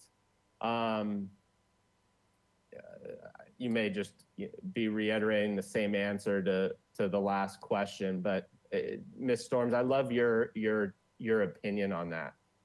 And what in your opinion you think went sideways in these 2019 meetings that were well attended but ineffective? Thanks so much, Commissioner Reed. Yeah, I mean, I think that's been the case outside of 2019. I mean, all of the MATA/PMP meetings that I've ever attended and been part of, and my 5.5 years with Path Santa Barbara specifically, I think that is always a concern for those meetings. That homelessness on the east side is larger than just Path, right? And it's hard when people are coming together in a forum to address specifically Path to keep everyone on track because it is a larger community issue. So I actually think that's one of the distinct benefits of joining forces with SB Act and having Jeff and his team really serve as kind of a third party to lead those discussions to where, it's not kind of Path being the problem or the solution or the end all be all, and the conversation isn't just about that. It's about the larger solutions in our community, Path being one of those, and Path being one of the partners and neighbors in that effort, but it being really centered around the larger issues so that those meetings can be a forum for what's going on surrounding the issue of homelessness on the east side, but then kind of strategically tying in what we at Path are doing to support and provide solutions and programs and services to those in need. So Jeff, you might have some additional thoughts too, but I think it's pretty beneficial to have Jeff and his team helping to guide those conversations. Yeah, if I may jump in also. Go ahead. Sorry, Jeff. I started talking before I realized you were. Just what to say from the perspective of the city, and I'm specifically with the Housing and Human Services Division, so I'm focused on the overall purpose of PATH, which is to get people housed. That is our perspective. And when we support these programs, we also funded SB Act. We're the ones that contracted with SB Act to do this because we recognize that solving homelessness is a much bigger issue than just one organization. And that's the thing that SB Act has done wonderfully, is to bring all the stakeholders together. I also participated in the PNP meetings for several years and attended the community workshops that Pat hosted. And there are greater issues to address that go beyond PATH. So SB Act is a great resource for that reason. The people that are frustrated with the issues on the east side sometimes blame PATH. It may or may not be fair charges, but sitting in a room accusing each other back and forth is not productive. And that's the nice thing about SB Act, is that they are action oriented and they're really great at coming up with solutions, hearing everybody out and coming with solutions. We attended a meeting yesterday that was well attended that included business owners, community activists, residents, stakeholders, the activists, and they provide great information and great resources. And that encampment site that Jeff was talking about, it's not just for encampments, it's also for a person that you see on a part of the town, on a regular basis. So it doesn't have to be an encampment, but it is a great resource to enable the city to work with the various resources, all the different departments, all the different divisions, police departments. We have CityNet, which is now a street outreach team that we didn't have before. So we have all these wonderful resources. So forcing PATH to have a regular meeting with neighbors, we really need to ask ourselves, what is the end goal of that when we have an avenue now that didn't exist before to address the problem comprehensively? And that's what I wanted to jump in and say and defer to Jeff. Thank you, Ms. Stotts. And I really respect that. I think just reiterating for myself today, or in terms of City of Planning Commission's review, we're talking about a conditional use permit specific to a property. So we are not considering the very important issue of homelessness citywide that should be considered. That's not our purview. We're talking about an immediate radius around a property, and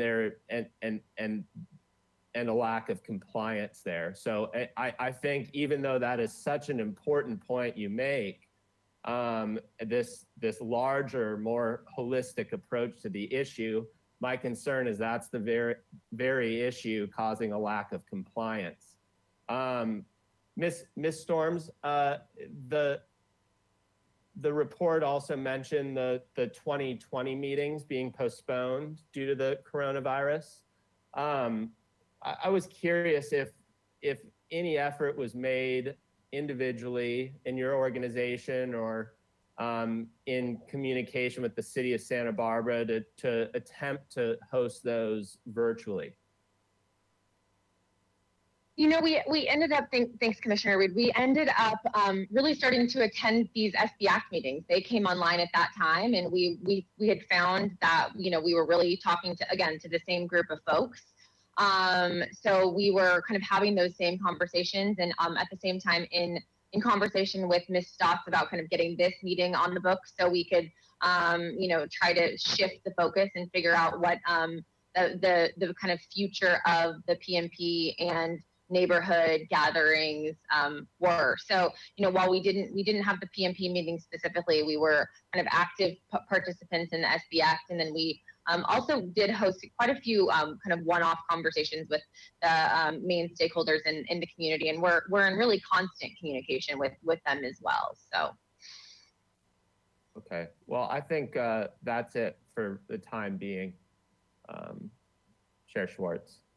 Okay, thank you, Commissioner Reed. Commissioner Bonderson? Thank you. so Questions, much, please. Madam Chair. Thank you, Madam Chair. Good afternoon, everyone. I am very curious about basically building a little bit on what I've heard my fellow commissioners say today. It's been a very interesting conversation, and as I hear things, I kind of want to compile everything and ask perhaps a golden question. For all of you here today, if you could have a perfect solution and walk away with exactly what you think is best, forget about the rules and forget about the, you know, the purview. What do you feel would be the best solution for you to be able to get what you need to be productive and efficient in moving forward? Thanks, Commissioner Bonderson. I really appreciate that question. And I think as it pertains to, you know, these really important and critical neighborhood meetings, I think that as it stands now, for all the reasons that we've kind of discussed already, the SB Act, you know, Friday East Side RAP meetings are an incredible venue to really have those important, sometimes very in the weeds, sometimes potentially contentious, but, you know, those really, really critical discussions. That are necessary for both ourselves and the neighbors to be able to have together, you know, with Jeff and his team's leadership, and also with that solutions focus. You know, I think that was something that we always really tried to gear the PMP meetings towards, was being solutions focused. But, you know, when they kind of go a number of different directions, start addressing homelessness at large and not just PATH, it's hard to do that. So I think that what the SB Act team has really been able to create is a really great opportunity to have that. And then for PATH to have the chance to participate in a more formal way, if that's what this group decides, right? I think we've been participating as a stakeholder and as a leader and as hopefully a solution on the East Side as of now. But, you know, to really kind of formalize our participation with the quarterly presentations, as Jeff mentioned, and, you know, the weekly report outs and Q&A opportunities. I think that in my mind, where we are right now, that's the best solution. Thank you so much. Before I continue, does anyone else on your team want to add anything? Mr. Chair Schaefer? Robinson, yeah, I would like to add something. I think that we want the meeting, so our mantra within SB Act is no one wants to be impacted by homelessness, whether you're that resident, that business owner, the hotel owner, the individual or family. So the meeting, in my mind, working with PATH, it would be to help PATH be successful however we can, because looking at the numbers of people experiencing homelessness right now and our shelter bed availability, we absolutely need these shelter beds. So, and so to help to work more closely together with PATH to both be responsive to all the community members and to those experiencing homelessness on the east side is a vital effort for everyone involved, whether you're talking about the resident at PATH or the person around PATH or the business owner. And my experience has always been that your shelter providers, your outreach team, your housing providers are knee deep in the work that they just need to do every day to help their clients. And when it comes to trying to respond to the community, they have a desire to, but they often don't have the staff time or the ability to respond enough. And so I feel like that's a role that SB Act can play, and that we're actually funded by the city to actually coordinate. So that's why, to me, this is a valuable partnership.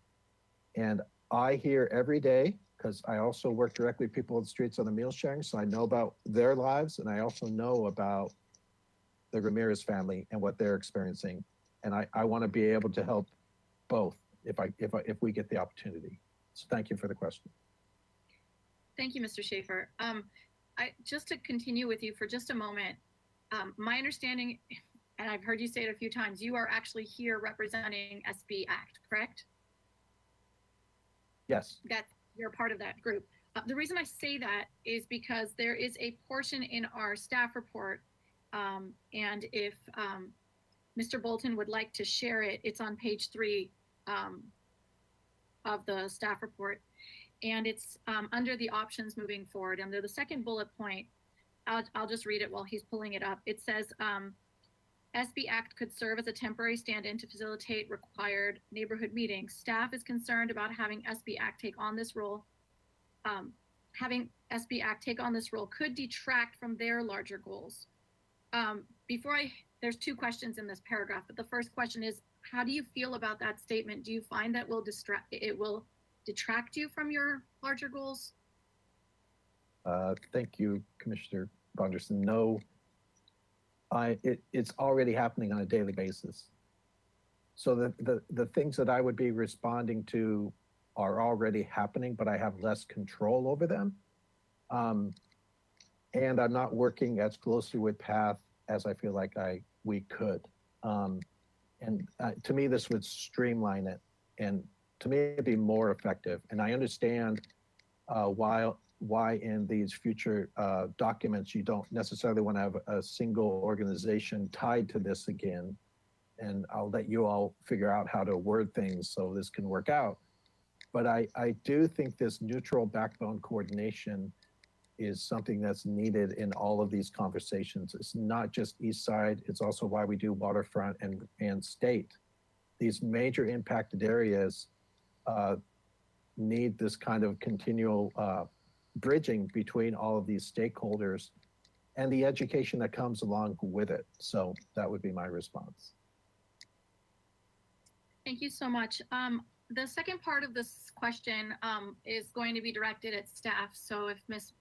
Broderson or Ms. DeBusk would like to take the question, it's with regard to the last sentence here. And it says staff does support PATH's continued participation in their meetings, but separate from their condition compliance requirement. And I would just like to hear a little bit more about that. Why is this of concern? And if you could just talk to us a little bit more about that so we have a broader picture, please.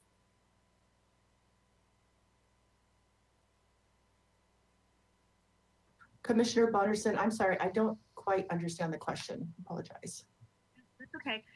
If you are able to see the screen, or if you are on page 3, at the bottom it says options for moving forward, the second bullet point, the last sentence. It says I can answer that, Kelly. Mr. Barson, sorry. I can. Sure. Sorry, Commissioner Bonderson, Chair Schwartz. We said that because I think Jeff kind of alluded to it, that we don't want to codify in writing a specific organization because, in 10 years down the line, there might be another group that's in charge and we'll be in that same boat where we're having to address. So we like PATH participating in these meetings because it's an important requirement, but just the whole, the wording, as Jeff said, is not tying it like how we put the MATIF on the CUP. MATIF doesn't exist anymore. So we wanted to make sure we avoid that pitfall. I got it. Thank you. I appreciate you jumping in and helping. And so this, just to clarify, this is more of a language limitation concern that we don't want to, again, limit them and confine them to a partner that may or may not be in existence or in partnership in a little while. Do you feel that there may be a better way of supporting this type of partnership and putting these two groups together as they believe would be good for them without using that tying language? Do you have another solution? I do. We, as a city, I my program provides funding for PATH. It's something that we could probably put in as part of a grant requirement. But I wouldn't necessarily, it would just be one of the many conditions because they do report to us service outcomes. So number of people housed, number of people receiving case management services. So to me, those are more important because again, from the human services side of things, but I think we can put some kind of requirement that they participate in neighborhood groups and outreach. I don't necessarily want to go that route because PATH has been a good partner in this and they do try to participate. And as you can see that they have had, they attempted to have community forums. They've been trying to be compliant with the requirements. They were present at every PNP meeting, even if nobody showed up. So from our perspective, they have attempted to be compliant. So I don't see a need for putting some kind of enforcement, but if that's something that is desired, we could probably tie that into their some of their financial support that we provide. But I don't know if it's really necessary. Thank you. I appreciate that. I spent quite a bit of time trying to figure out these options, and as I listen to you all speak, that one just keeps coming back to me. So I wanted to spend a little time on that. I would like to address Ms. Storms one more time, and I'm guessing you are familiar with this section. I believe it's three suggestions for options. In the event that there won't be a formality of creating this partnership and this concern that staff might have does prevent a very, very clear, streamlined setup for you. Do you find one of the other two options as a good alternative? Yeah, I mean, I think regardless, thank you, Commissioner Bodderson. I think regardless of kind of what we decide in terms of the strict formality of that, right? Like we're committed. We're going to be continuing to attend these SB Act meetings, right? Continuing to play our role. We'll certainly continue to comply with the other conditions of our agreement, submit you all, kind of submit you all that information. And so I think we could, we could maybe we report out to the kind of third bullet point there.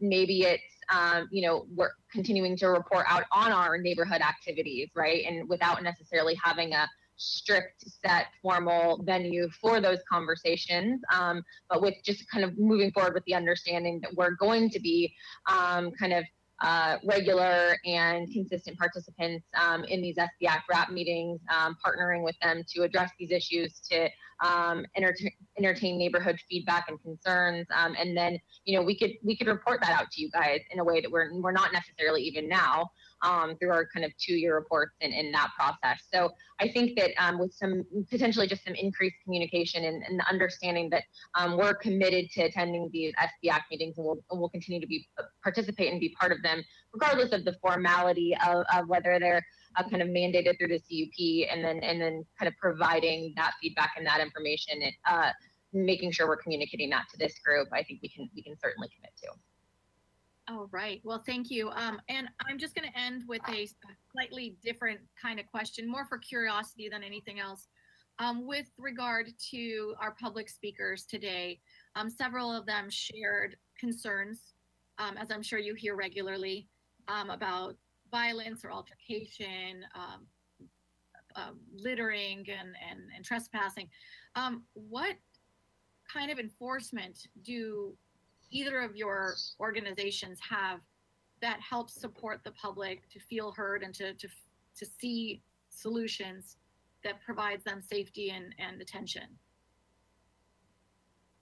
I can certainly, Commissioner Broderson, I can certainly speak to the residents who are staying at PATH and kind of how we approach those concerns with them. You know, like I mentioned earlier, everyone who comes in, you know, signs kind of an updated version of the code of conduct we were looking at earlier, a good neighbor policy, and understands that is a core tenet, and being a good neighbor is a core tenet of being part of our PATH community and living on site with us at Cacique Street. So, you know, I think that for those folks who are living at PATH, we can address those issues when they're brought to our attention very head on. You know, we can you know, connect with them, their case managers. We're having serious conversations with them about adjusting their behavior as needed.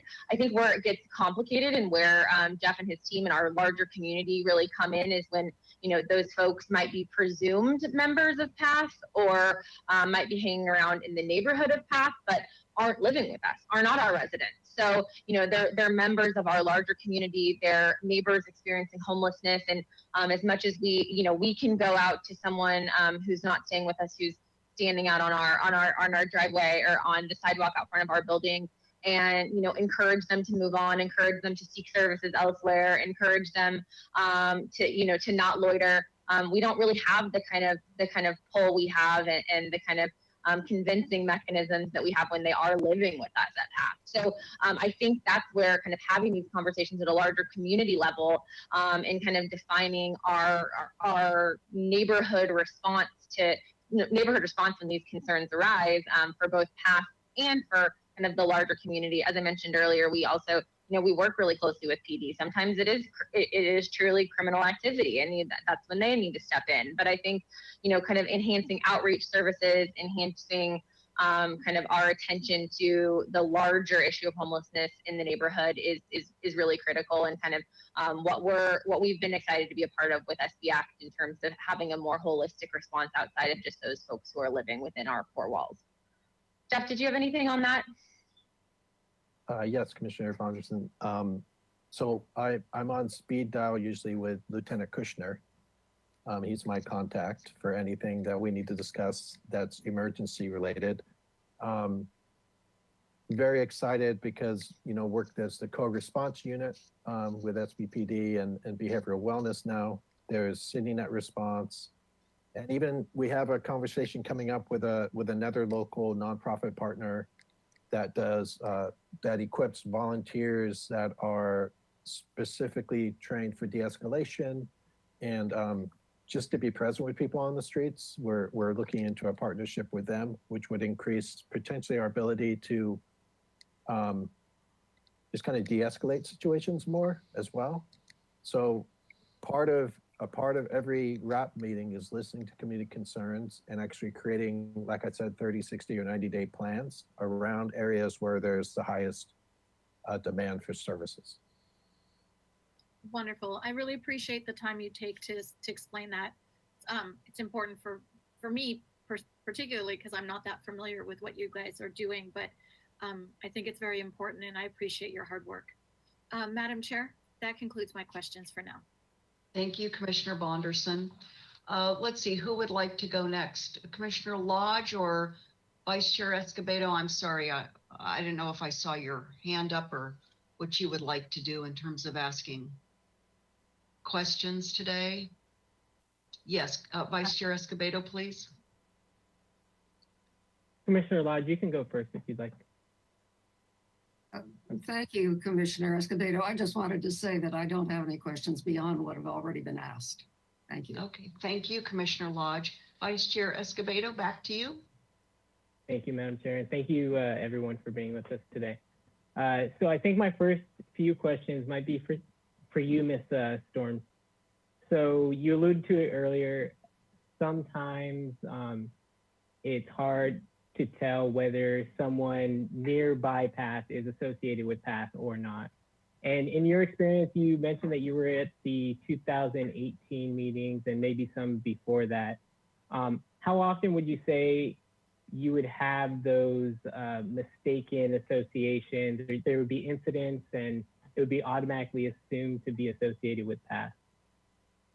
Thanks, Vice Chair Escobedo. I think it happens quite frequently, honestly, right? Because I mean, it's hard to tell unless someone's going to ask, unless someone is asking them. But I think that reaching out to us with those concerns, we're always willing to entertain them. But when we kind of come back and say that person is not a PATH resident, isn't staying with PATH, then it gets a little tougher. I think we do have, as Jeff was mentioning earlier, we have some new resources that we haven't had in years past. We have, some response teams. We have CityNet now. We have kind of a higher police presence in the neighborhood in terms of neighborhood policing that we can turn to for those types of folks to help us support with those requests for folks who might not be staying at PATH. But I think it's a very, very frequent kind of misunderstanding or assumption that kind of anyone who might be loitering or experiencing homelessness around the neighborhood is automatically kind of associated with PATH. And whether it's the potential defecation or things of that nature, and where our folks have a restroom inside and have hot meals and things of that nature. So I think it's an interesting dynamic, because the issue is certainly is an issue on the east side, and I think that too often the two kind of get combined, and that's what we saw kind of at those PMP meetings pretty regularly, and at our most recent forum we held. So I think, again, that's where kind of bringing it together to allow those conversations for the holistic issues of homelessness on the east side is actually much more productive. And then we can kind of, as part of that conversation, PATH can take what we need to own and really come up with responses as it relates to our program, services, and residents.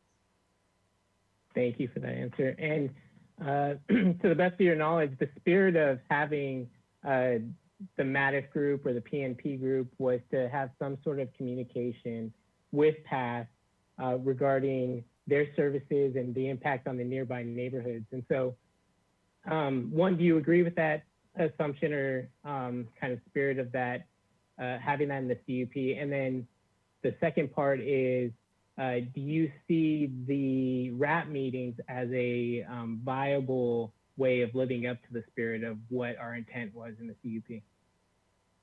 Yes, thanks again, Vice Chair Escobedo. So yes and yes. Yes, I that was, to my knowledge and in my experience in the last 5.5 years attending those, whatever version of the MATIF, PMP, and the 2019 meetings we held, that was certainly the spirit of those, to give, the neighbors in the surrounding community a chance to, not only kind of come and hear updates around what PATH's doing. Obviously, we've grown, we've changed, we've done a lot of kind of developing in the last few years since PATH kind of merged with Casa Esperanza, right? And Casa Esperanza has been around in a long time. So it provides a really important forum for us to provide updates to the neighborhood, and then for the neighbors to have a place to feel heard and voice any kind of concerns or positive feedback, right? Around kind of PATH's presence and kind of leadership within the neighborhood. So yes, that's absolutely the intended, and I think that we're completely committed, and I think it's a critical component of the CUP actually to have that in there. So that's one of the reasons why I think we were really pushing to have this very specific conversation with you all, which I realize is a little out of our usual kind of cadence, but kind of talking through making sure that we're able to continue really honoring that piece of the CUP since it is so important. And to answer the second part of your question, yes, I do think that. I think that that's kind of been we've seen this natural flow, in the sense that the same people who used to participate much more regularly in the MATIF and PMP meetings have kind of been invited and are convening on a regular basis every Friday with the SB RAP group. And so I think being able to be kind of a more formal part of that, and really having that kind of be part of the CUP, I think is a really great way to make sure that we're being able to meet those requirements. Thank you. And last question for you, Ms. Storms, is it was brought up earlier, some of the prices of doing something like a CUP amendment or a substantial conformance determination, and the price range on that. And funding, obviously, for helping out our neighbors that are experiencing homelessness is always an issue, or is always high on the priority list. So can you speak to the financial burden that going through something like a CUP amendment or even the more expensive end of the spectrum on a substantial conformance determination has on an association like PATH? Yeah, I mean, I think those numbers are certainly substantial, right? To your point, Vice Chair Escobedo. So I think we'd have to talk through that. I think if that's the route we need to go, we're again, right? We're a very committed partner. We're committed to doing what we need to do to make sure that our CUP reflects the services and our commitments to the neighborhood. I think kind of going through a process which maybe doesn't require that at first, whether it's kind of our test pilot phase, right? And kind of making sure that this is, you know, in everyone's perspective, kind of meeting the requirements, I think is a great way to kind of situate it at first, and then kind of crossing that bridge when we come to it. Again, if that's an investment we absolutely need to make to do that, we will figure out how to do it. But obviously, you know, that money could be spent directly supporting our neighbors living on the street. So if we can avoid that temporarily or long term with some other kind of creative solutions, we're all for that too. Thank you. My next question is for Ms. DeBusk.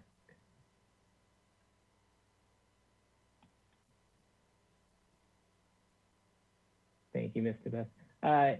How often or how often does it happen that in a CUP there's a direct reference to either a neighborhood group or some sort of pretty much temporary or volunteer organization that's outside of the organization who is being held to the standards of the CUP? How often does that happen? Chair Schwartz and Commissioner Escobedo, I don't have an exact number, but I would say it is very, very rare. This might be the only one that I'm aware of, because it's not good practice to require an outside group to be responsible for a private permit. And so we spoke a little bit about the prices of a CUP amendment, the substantial conformance determination.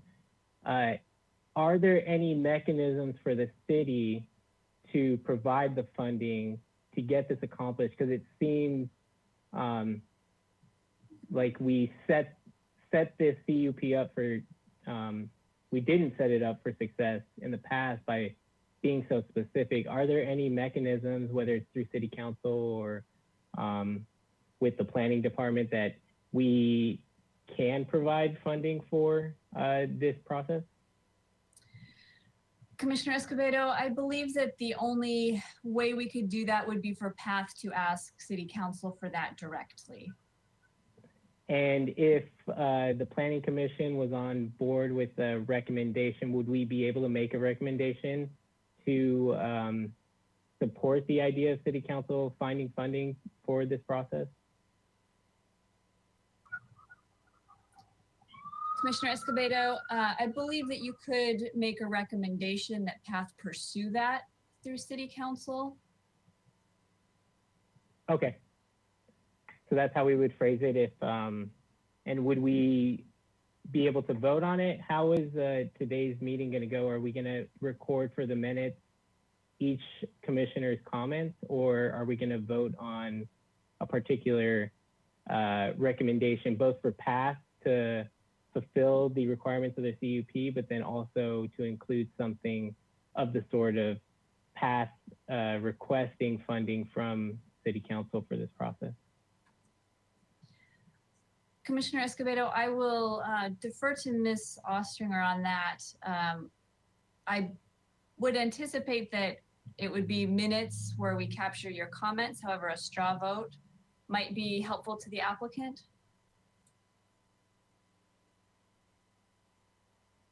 Chair Schwartz, Vice Chair Escobedo, I think it's probably, if we're giving this staff in the staff report is asked for some sort of direction. So I think if there's a consensus among the commission on the direction you want to give to PATH, of a vote would be nice.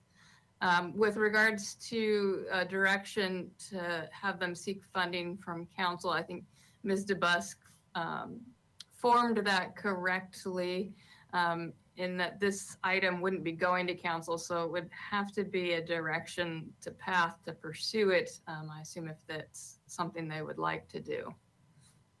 Was that helpful? Yes, thank you, Ms. Ostringer. But could we, somewhere in there, voice support for, I guess, encouraging PATH to do it is voicing some sort of support? Yes, Vice Chair Escobedo, if that's the direction the commission wants to go and suggest that they're supportive of funding, city funding, you could make that. Okay, thank you, Ms. Ostringer. Madam Chair, those are all my questions. Vice Chair Escobedo, if I could please ask Ms. Ostringer to come back on for a moment, because you just asked a question I was going to. Now this gets to process. So Ms. Ostringer, we have the way in which this item was agendized, and in the agenda, it says the Planning Commission will not take any action on the approved conditional use permit during the discussion item. And yet in the staff report, on the first sentence of the staff report, it says that PATH is looking for feedback. So I think it's important to explain to the commission as we continue on with questions and ultimately come back for discussion or deliberation, what tools do we specifically have available to us? For example, would straw polls be sufficient to not contradict the language of not taking action, but suffice for providing feedback? Because we need to provide directional feedback on this very important item of a specific CUP component compliance, right?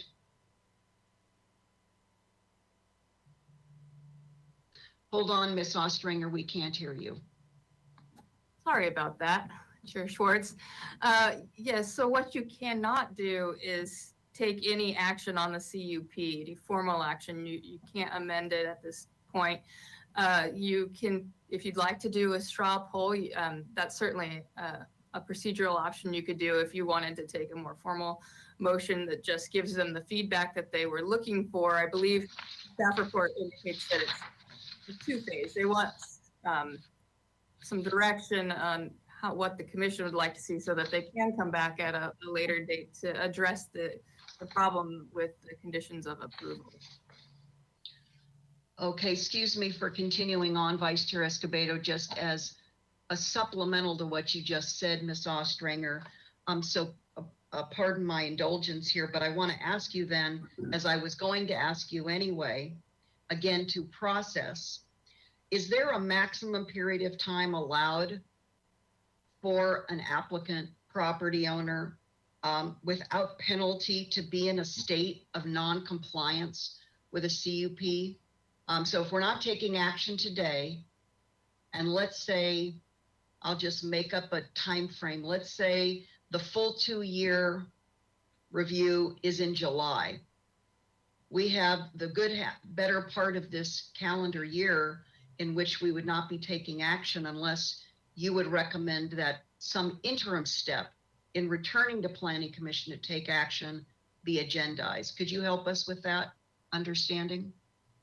Yes, Chair Schwartz. So since this is a CUP, they have a vested property right in the use. So in order to take away the CUP or take some action, there'd have to be a formal quasi-judicial process. So it's really up to the city and the Planning Commission how long we're going to let this go. It's PATH is obviously coming to you asking for your help. If you wanted to say that they'll come back within a certain amount of time, you could do that. It's probably a good idea to, just so you know, because the conditions of approval, as to use Ms. DeBusk's word, they're in a conundrum. We've placed a condition of approval that they can't possibly comply with. Yes. Okay, so let me ask one last and then it'll go back to you, Vice Chair Escobedo. So just as an example for us to consider, that is the full commission, if we do a straw poll today and there's majority confirmation of that, agreement to that, we could, I'm hearing you say that it's then possible within the directional feedback through straw polls that perhaps we request that PATH implement some changes, whatever they might be, and return to the commission prior to the 2-year full review in order to get a check-in, have a report on the follow-through or implementation of this one specific conditional change, whether it's in the form of a substantial conformance determination or some other format, some other vehicle? Chair Schwartz, yes, so your motion could be that they come back with a direction to somehow fix this, however we decide the best way forward with that is at their 2-year check-in. Just as I said, just to be clear, we can't change their conditions at this time or implement a condition. Anything that we're doing now is really somewhat of a suggestion, since we can't bind them with a condition of approval without taking a formal action. Well, it's a bit of a sticky wicket, in my opinion, then, because they're in a state of non-compliance.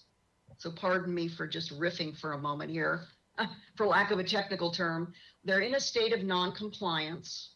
This is a public hearing to review that state of non-compliance and try to assist creatively some sort of a solution to secure or implement compliance that looks different from how it has been required.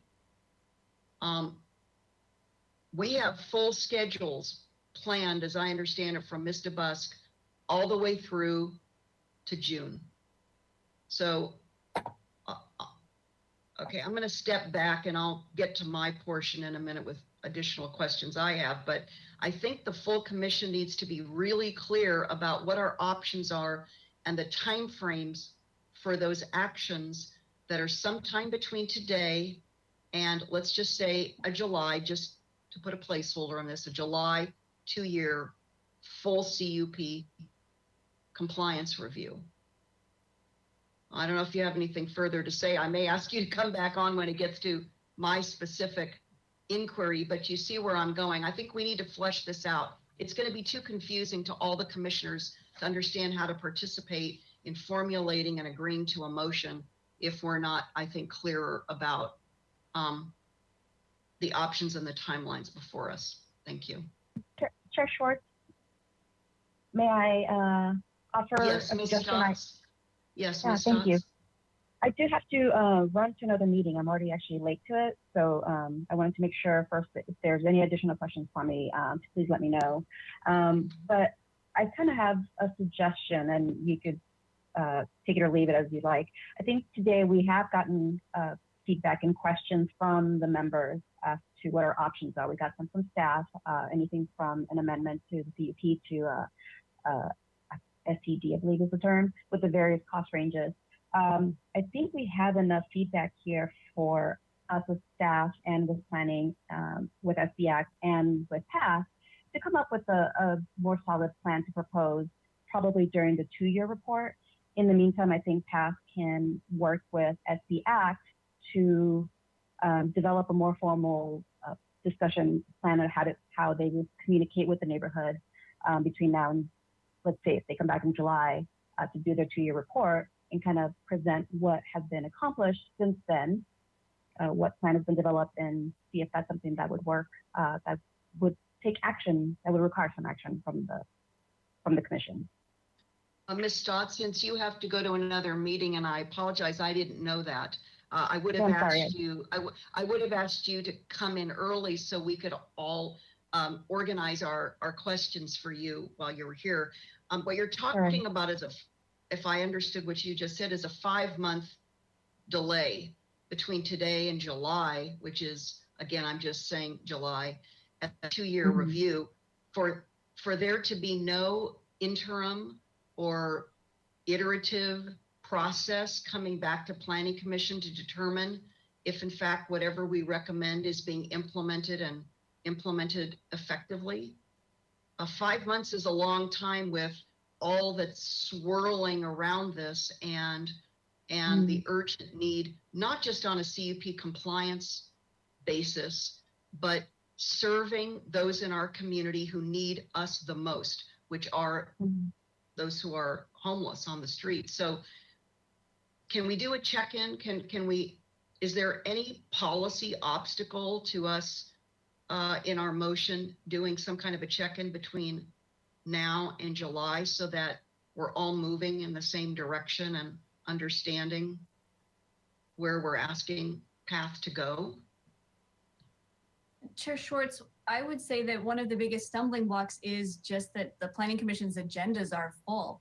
It's not that PATH couldn't come in and do that, but we need to find a time for that to happen.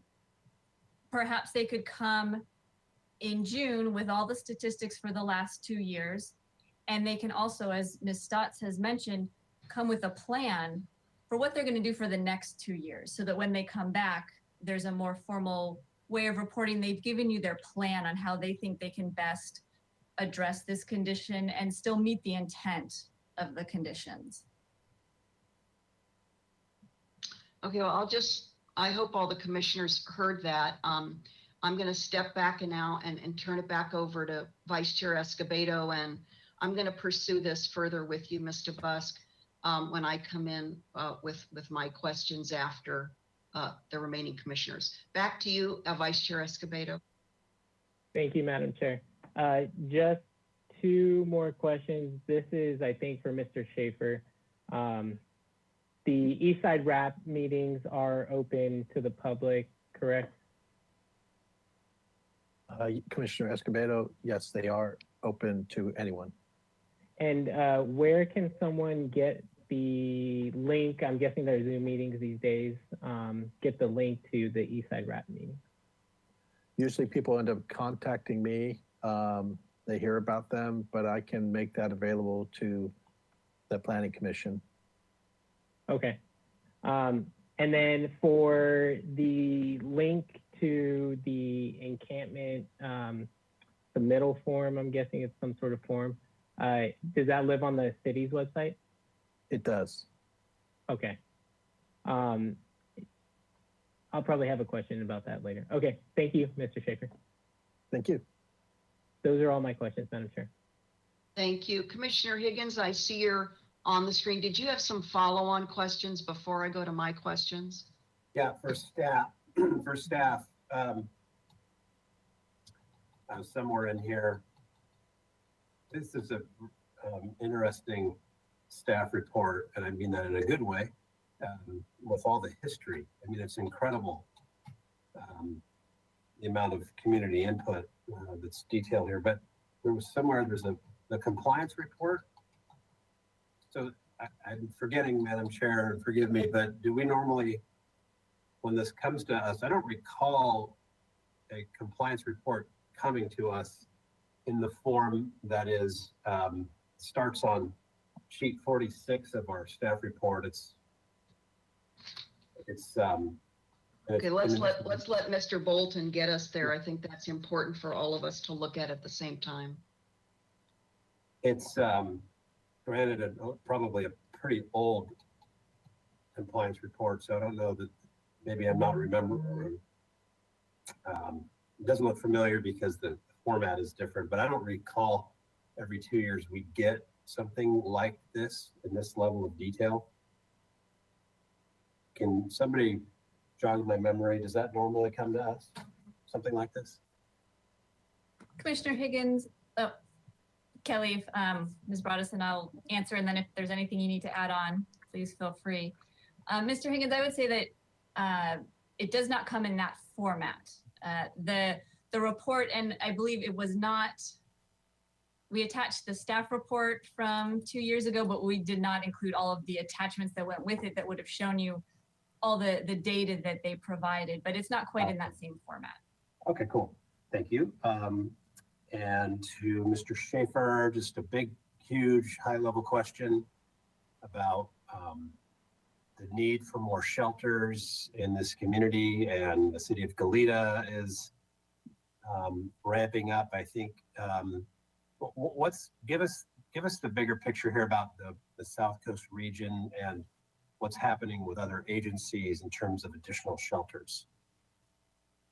Yeah, thank you, Commissioner Higgins, and Tessa, feel free to jump in on this one. I think if you want to look at shelter beds, whether you're talking about congregate or non-congregate for our population that's needed, it's approximately 220 new beds based on our data for our unsheltered population. I think there's some other interesting data, which is last census we did locally, 43% of those experiencing homelessness lived in vehicles. So there's a huge need just to find new safe parking sites through New Beginnings. So we're looking at, the good news is that working with CityNet and the funding from the city for CityNet and these RAPs, we have coordinated outreach pretty much throughout all of our highly impacted areas. The difficult news, I'm not getting audio. Am I the only one?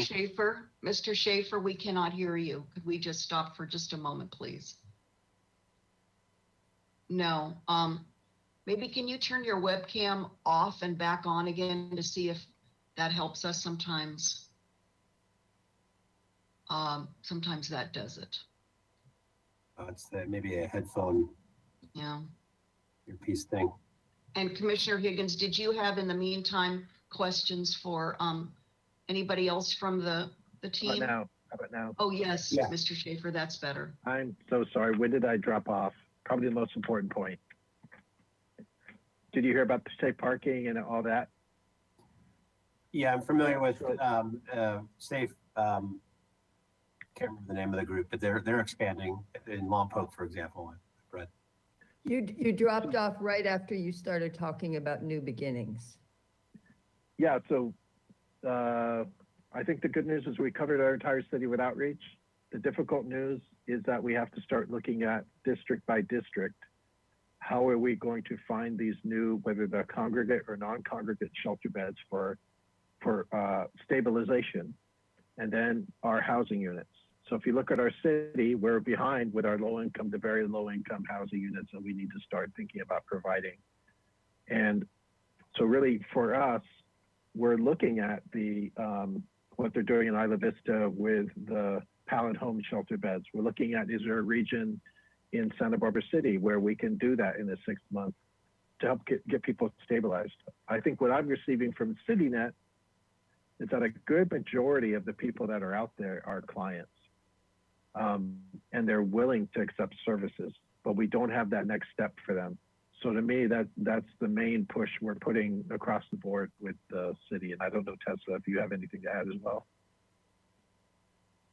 No, I don't think I have too much. I think, we have kind of seen, I think, an understanding of this need, and we certainly in the service provider world are working tirelessly to try to increase our our housing opportunities across the board, whether it be emergency shelter, interim housing, bridge housing, permanent housing opportunities, and trying to seek out funding opportunities for that. So I think that that's kind of a critical component is where is receiving funding for those and identifying opportunities and vacancies. So I think it's certainly a challenge that we're all working together to really thoughtfully address, but a growing need, it seems.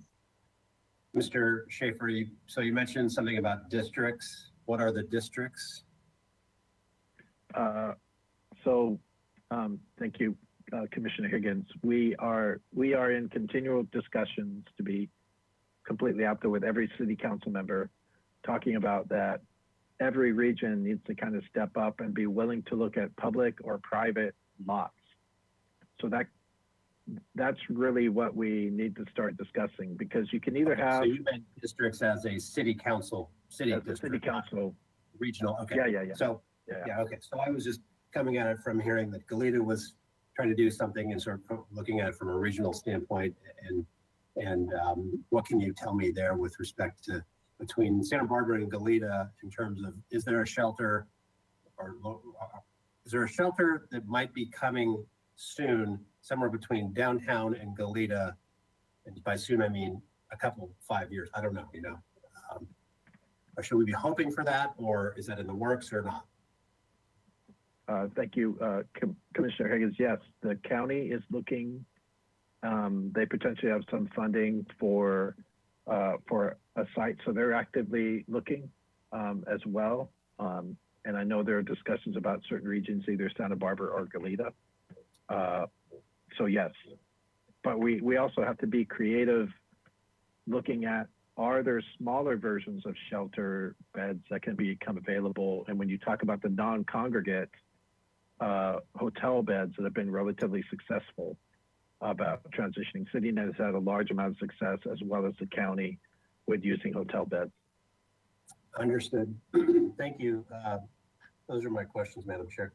Okay, thank you. And Commissioner Higgins, if you could keep your list handy for when the full 2-year review comes back, I'm sure it's going to be far-ranging in questions and deliberations, including some of the questions you raised today. Commissioner Wisdom, do you have follow-on questions before I go to mine, please? Thank you, Madam Chair. I just have just a couple, and it kind of follows on with what you had talked about earlier. This would be for Mr. Schaefer. You have a contract with the city of Santa Barbara, is that correct? That gets renewed? Yes, Commissioner Whitcomb, we have a yearly contract. Okay, and when does that contract, when is it up for renewal again?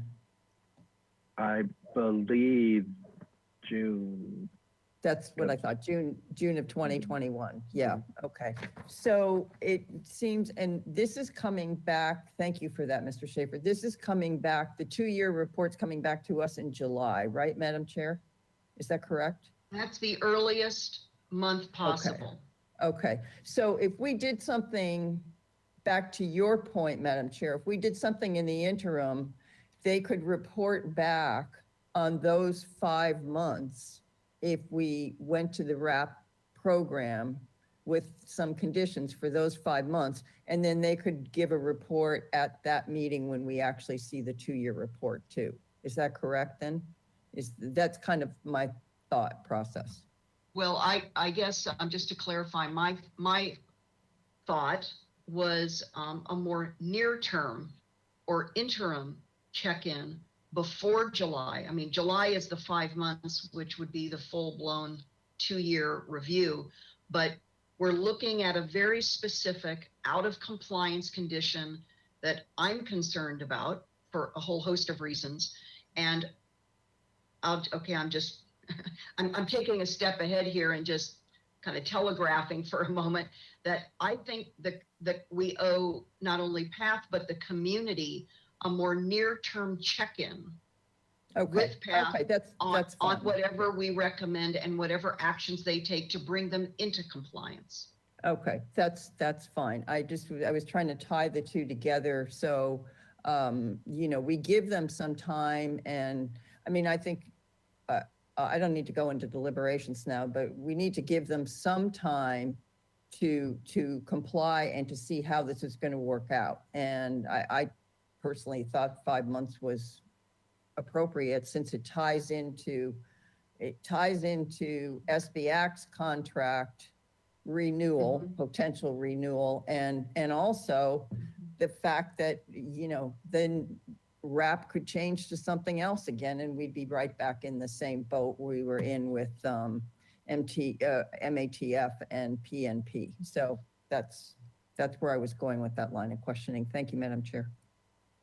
Let me also highlight for the commission, for my colleagues, that SBACT under Jeff's stewardship holds weekly regional action plan, that is RAP, meetings. So 4 times a month, there should be PATH, if we move forward with some recommendations that are 4 meetings a month, not monthly, not quarterly, 4 meetings a month, starting immediately.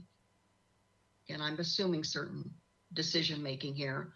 So we would have, back to Commissioner Wiscom's comments, and I just want to make sure everybody understands. Within several months, so that's 4 meetings a month, like times 3 months, that's 12 meetings. We would already have quite a bit of documentation from any recommended changes that would allow, as a workaround, I'll call it, PATH to be in compliance. So within 3 months' time, we'll actually have quite a bit of data to review as a check-in, is my thinking. But again, whatever the majority commission wants to support, that's kind of where my thought process is going before I still ask a few questions. Ms. DeBus, did you want to comment, or Commissioner Wiscom before Ms. DeBus comments? Yes, I just wanted to ask Mr. Schaefer if he feels that, you know, we're into March already. So we 4 months, 16 meetings, or, you know, 15 meetings or 14 meetings, I guess. Mr. Schaefer, do you feel that that is a valid time period to find out if this relationship with PATH is working successfully or not? Or do you feel it should be shorter? I know you can't speak to longer because your contract only goes till June of 2021. So, so do you feel that that gives you, do you feel that it should be a shorter period of time, or that this is probably appropriate? Commissioner Wiscom, thanks for the question. No, I think it's pretty appropriate. It gives me enough time to meet with Tessa and other PATH staff to discuss more of the formalization within my actual wrap, and keeping minutes. You know, how to collect the data that might be needed, and to work maybe to start thinking about how we work more closely with them within that radius around PATH. What kind of actions can we take that are more that we can capture some data on? So I think that would give us enough time. Okay, thank you for that answer. Ms. DeBus, did you have something that? Yes, thank you. I was just going to comment on the notion of having an interim meeting, something a little bit sooner. And I would just, in terms of the time needed for us to get the information and then prepare the staff report, there is quite a bit of lag. And so honestly, I don't know that having an interim meeting is going to be of much value. I think it may be better to just get to the Planning Commission with the late 2-year report and really be focused on the next 2 years and coming to you for that. The other comment I would just make is, in terms of whether PATH is out of compliance with their CUP, I wouldn't necessarily make that statement. It's certainly one view, but you could also take the opposite view that they are in conformance to the extent that they can be. And this group doesn't exist, so they can't comply. It's almost not applicable. Now, does that serve the intent? No. So that's why we're here to come up with a solution on how to move it forward. Great, thank you. I appreciate that answer. I think that's a really good one. And thank you, Mr. Schaefer, for your comments on that. That's all I have, Madam Chair. Thank you. Okay, I'll go to the questions I have, and then we're going to take a break. We usually do that at every 2 hours, a health break. Ms. Storms, are you or Mr. Castillo or any other PATH member who, let's just say on a going forward basis, will be participating in the East Side RAP weekly meetings? Are you here in Santa Barbara? I am not currently, but I will be participating in them moving forward, and then we are actually currently in the hiring process for a director of programs who will be located in Santa Barbara and who will attend with myself on a weekly basis once hired. Okay, and you're actively recruiting for that? That's an open process that you? Okay. We are, correct. Okay. Ms. Broadison, I think it was your PowerPoint slide. I don't remember if it was slide 21 or 22, but you had a reference to the 20, yes, I think this is it. So these 2019 meetings, I don't recall, but maybe I've overlooked it in our packet. Do we have meeting minutes from these two 2019 community meetings that we see here on the screen? Chair Schwartz, I don't have meeting minutes for either one of those meetings. Okay, could you please make a note? I'm going to request that those meeting minutes be included in the package for the 2-year review. Chair If you Schwartz, would, we'll have please. to look at PATH to see if there was minutes taken at those meetings. I don't know how well they were attended. I don't Okay, have if you access could to please, okay, if you could please all make a note that I'm going to be requesting if there was any documentation of any sort, audio, written, that be sent to Ms. Broadison to be incorporated into the 2-year review packet. Thank you for that. Ms. Storms, I'm recalling from years past, maybe this is back in the Casa Esperanza era, does PATH provide identification? I don't know if they were cards, I can't remember, or on lanyards or something, to PATH clients to be able to self-identify as being affiliated with PATH? Yes, Chair Schwartz, we do. We still do that. So they, we call them internally we call them their CACIQ IDs. And so yes, they do have that documentation. Okay, and is there any requirement that they have these CACIQ IDs on them as they're kind of coming and going to the best of your ability, so that if they're questioned, if there are incidences, they can self-identify as being yes, Chair Schwartz. They present them coming inside of the building for sure as they're entering. Before we kind of allow them into the residential spaces, they do have to present those IDs to a staff member, a current ID. Now, you said residential spaces. Do they have to present these to come into the building at all? Correct. Yes, There's a kind of Chair Schwartz, I'm not sure that if you've been to PATH recently, or it's the same as it's been for a while, but there's kind of a landing zone or lobby right inside the front door where they then present that ID, and then the door kind of into the actual kind of private residential area that's just for residents and volunteers is kind of past that threshold. Okay, yes, it has been several years, I admit. So thank you for that. And this is in no particular order, but I want to go to page 3 of our staff report, which is 3 of our packet also. Commissioner Bonderson was asking about these 3 options that staff has just brought forward as considerations. And the second bullet point where it says that SB Act could serve as a temporary stand-in to facilitate required neighborhood meetings. I don't know if this is back to Ms. Broadison and Ms. DeBusk as to what you had in mind when you say as a temporary.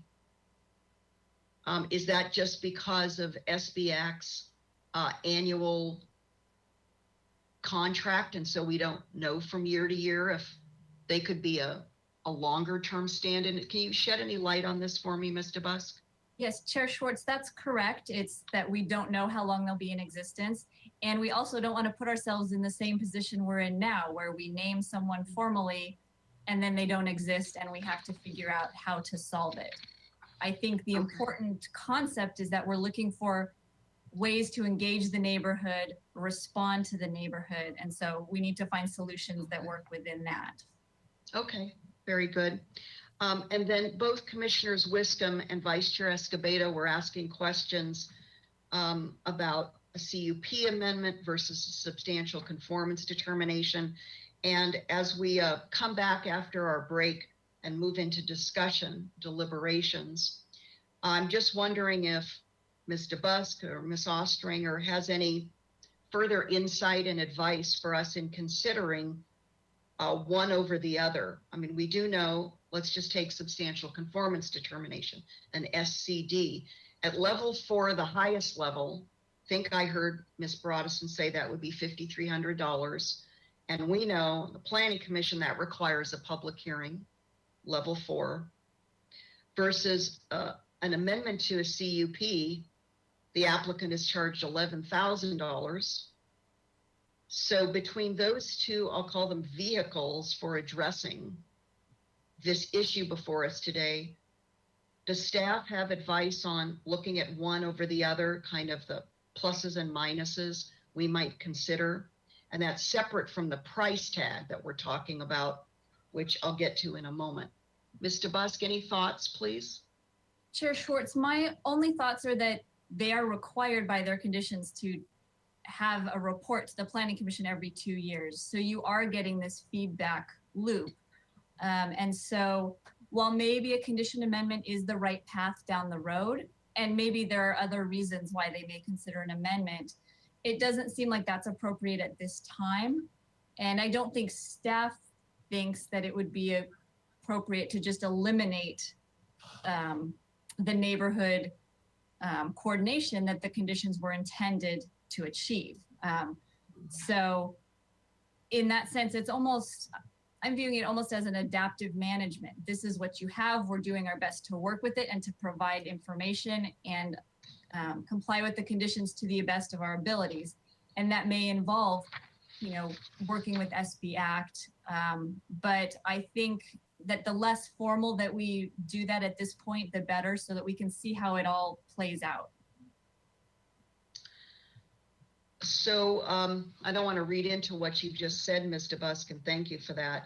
So are you not suggesting that we consider in whatever our package of recommendations are today, that suffice as a substantial conformance determination? I think that we'd consider it similar to a substantial conformance determination, but given the, I'll use the conundrum word again that we're in, I don't know that we need to do it as the level 4 that comes back to the Planning Commission. We're at the Planning Commission right now trying to solve this. Exactly. Yes, we can document it in the case, but I don't know that we need to, you know, call it a level 4 and charge that fee. We can just document it and move forward. Okay, now, Ms. DeBusk, stay online if you would. Let me see how to ask this of you. It seems to me that at this point, for all parties concerned, including the community, we need enough specifics in order to scope a solution, set forward a solution with specific actions. So there has to be a certain level of specificity in our package of recommendations through a motion, such that it's clear to PATH, and if SB Act is involved, both parties and the city, 3 parties, as to what the requirements are for some sort of a CUP compliance workaround, shall we say, with respect to community neighborhood meetings. And it's already called out in the staff report, which specifically we're referring to. So it sounds like you're nodding. You would agree that when it comes back to the commission ultimately in a little bit for a motion, we need enough specificity in there so that, again, all 3 parties, let's just say PATH, SB Act, and the city, are very clear on required action items. Is that yes? Yes, I think that would be very helpful. I think we also, we do need to recognize that we're beyond that last 2-year period, right? We can't go backwards and add meetings, so they have to report on what actually happened. Right. And I think the focus should be on how to move it forward. Okay. And then Ms. DeBusk, rather than making this a comment, can I just ask you, again, in no particular order, if I were to ask staff looking ahead to July, I'm just going to shorthand it and call it July, the 2-year review. If I were to ask staff to prepare a very simple matrix style document that shows CUP compliance requirements, because I'll just leave it at that.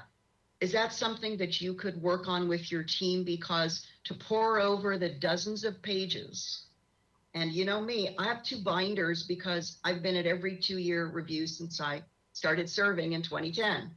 So to try to go back and do triage myself on all these documents to bring forward my understanding of all the requirements is very cumbersome, to say the least. So could you work on a tool for us, like an at-a-glance dashboard of all the requirements, so in July, this can be perhaps less labor-intensive in that regard? Yes, Chair Schwartz, I was thinking the same thing as I was listening to your comments and questions. Okay, very good. And then I think I may have just, yes, I have one more question for you. And you know, I asked you about this offline, Ms. DeBusk. There's a reference, excuse me, let me go to this document, and nobody, Mr. Bolton doesn't need to try to find this. As I was going back through the 2017, 2018 PATH Neighborhood Partnership meeting minutes, I did notice, and I hadn't noticed this before, that November 8th, 2017 meeting minutes, there was a reference to a 6-month report to be sent to the Community Development Director. Do you know if every 6 months PATH was sending, or maybe it was Mr. Tabor as chair of these neighborhood meetings, was a 6-month report being sent to the Community Development Director? Because I don't recall seeing any 6-month reports. Chair Schwartz, I'm not aware of one, so I would defer to PATH on that. Okay, does that ring a bell, Ms. Storms? You know, it rings a bell, but I would, Chair Schwartz, but I would need to go back through my documentation and see what that looked like. I know we had talked about that, and we certainly submitted the bi-monthly reports as part of the PNP group. So we were doing bi-monthly reports that would then be translated into those PNP meeting packets and agendas. So let me go back through, but I'm not sure. I'd have to go do a little digging to see if there was a 6-month report was completed. Okay, and the reason, you know, nobody wants to have to dig up extra documents or pour over more reading. We know that all too well here on the commission, Ms. Storms. I'm just interested in the contents of those reports and how it matches up, or possibly doesn't, with the neighborhood meeting minutes that we were receiving every 2 years. And I'm sure you would be very interested in probably that as well. And then lastly, when I look back at these meeting minutes, really that started the format of the meeting minutes, and here's why this is important to me, that started after consultant John Jostis was hired by the city to intervene and really redirect and facilitate more productive neighborhood meetings. And I went back and found Mr. Jostis's report to then Community Development Director Paul Casey. And as you know, from the format of these meeting minutes radically changed when we went from attention-filled, dysfunctional meetings to much more civil, constructive meetings. On the left side, I wish I could just do a screen share and hold this up to show you, but here's why I'm bringing this up. On the left side of the meeting minutes, we have responsibilities, principles of engagement, and decision-making. This is really the hallmark of John Jostis. I'll tell you, for those of you who know John, as a professional mediator, facilitator. I'm wondering, Mr. Schaefer, if you could take a look at these, because I don't know if these are, if you've adopted these yourself. Now, for several weeks, as you know, I've been participating, been listening in on your East Side RAP meetings and the State Street RAP meetings, and it's been very informative. But these to me are standout values, principles, and really commitments that we want all of our stakeholders, nonprofits, et cetera, to embrace in us effectively working on the homelessness situation. And so perhaps even offline, Mr. Schaefer, you and I can even talk about the responsibilities, principles of engagement and decision-making, because I'd like to see some expression, Ms. Storms, and I'm going outside of maybe what my colleagues are going to ask for you, but this is just kind of between you and me. I'd like an expression of past commitment to continuing to live up to these, because I thought that they really kind of radically improved not just the meetings themselves, but an understanding of what it's going to take for all of us coming to the table time and again to work together to try to help those who need our help most. And of course, it's those who are living on the street. So thank you for that. I see you nodding. I very much appreciate your cooperation with that. Those are my questions, and it's now almost 3:45. I'm going to take a 15-minute break, health break, and then we'll come back right at 4 o'clock, back to the commission for discussion and deliberation. I hope everybody kind of has a sense of the framework in which we might be compiling some recommendations in the form of a formal motion, or if the commission would prefer straw poll, but I think a formal motion and a second and a vote would kind of be the right tool to use today, but I'll leave that to my colleagues and see where the majority go with that. So with that, let's go ahead and take a health break, and we'll come back right at 4 o'clock. Thanks, everyone.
meeting, City of Santa Barbara, March 4th, 2021. And while I'm waiting for all the commissioners to come back, let me just ask if there are any few follow-on questions from the break. Yes, Commissioner Reed, please, and Commissioner Higgins, let the team know who you'd like to direct your questions to, please. Yeah, Chair Schwartz, I think I'd like to ask a couple more questions of Mr. Schaefer.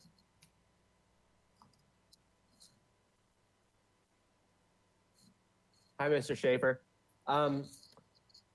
Assuming that the commission wants to make a recommendation for PATH to somehow join up with your SB Act, your existing SB Act meetings, I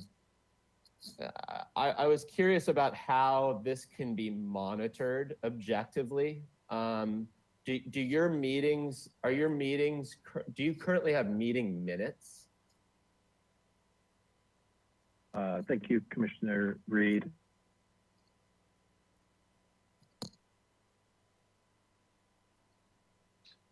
Hold on 1 minute, Mr. Schaefer's Yes, screen I would froze, say so I think we have you're back. meeting minutes for all of our.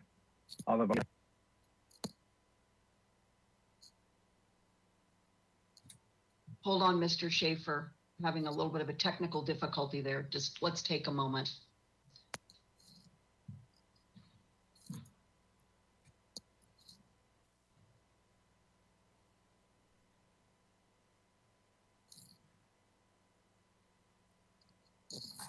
Mr. Schaefer, you may want to try turning off your camera to see if that it improves the Anything connection. now?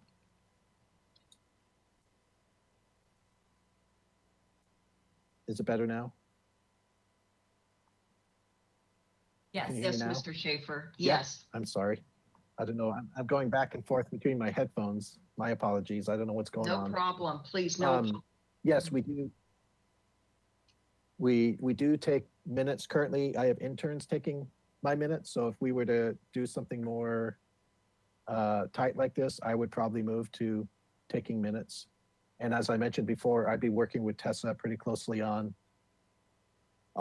specific agenda items connected more to the PATH region and to areas of concern that the community has, and specific deliverables probably connected to the minutes.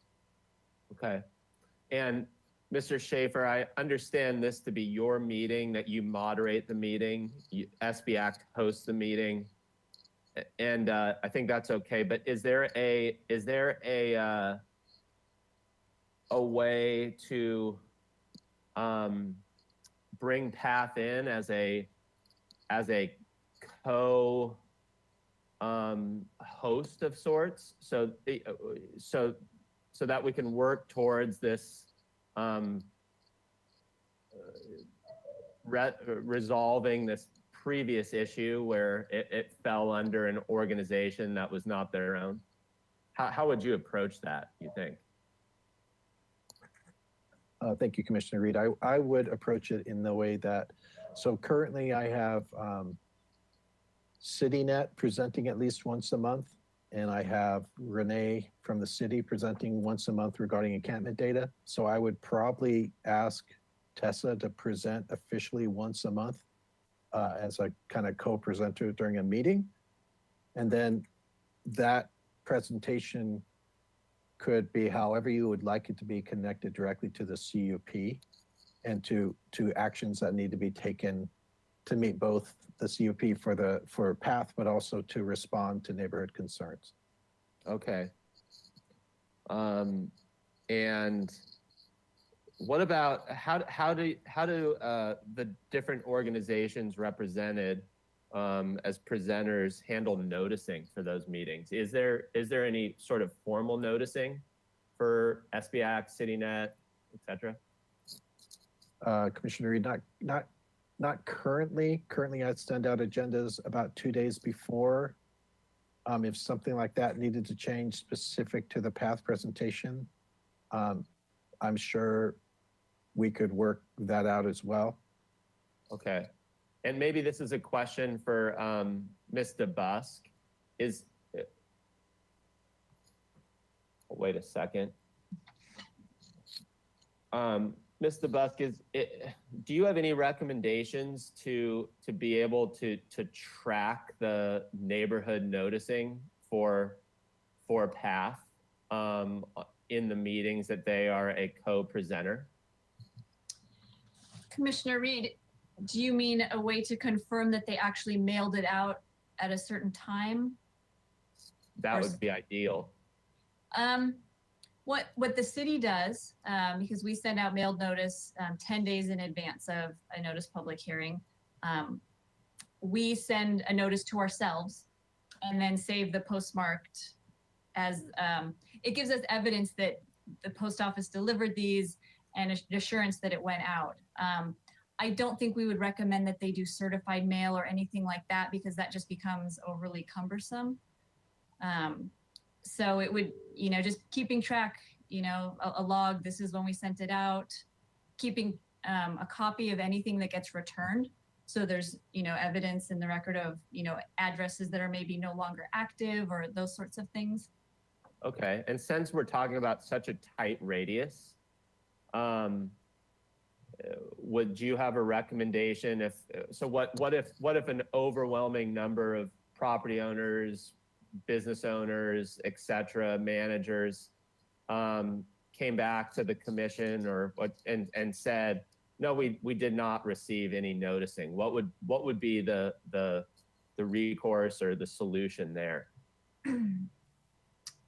Commissioner Reed, in that case, you're talking about at the 2-year review, if we get feedback that they weren't adequately notified, it could be, if it's a violation, considered a violation of the conditions of approval, then it could be something that the commission takes up more seriously or gives new direction that what you've done in the past isn't working.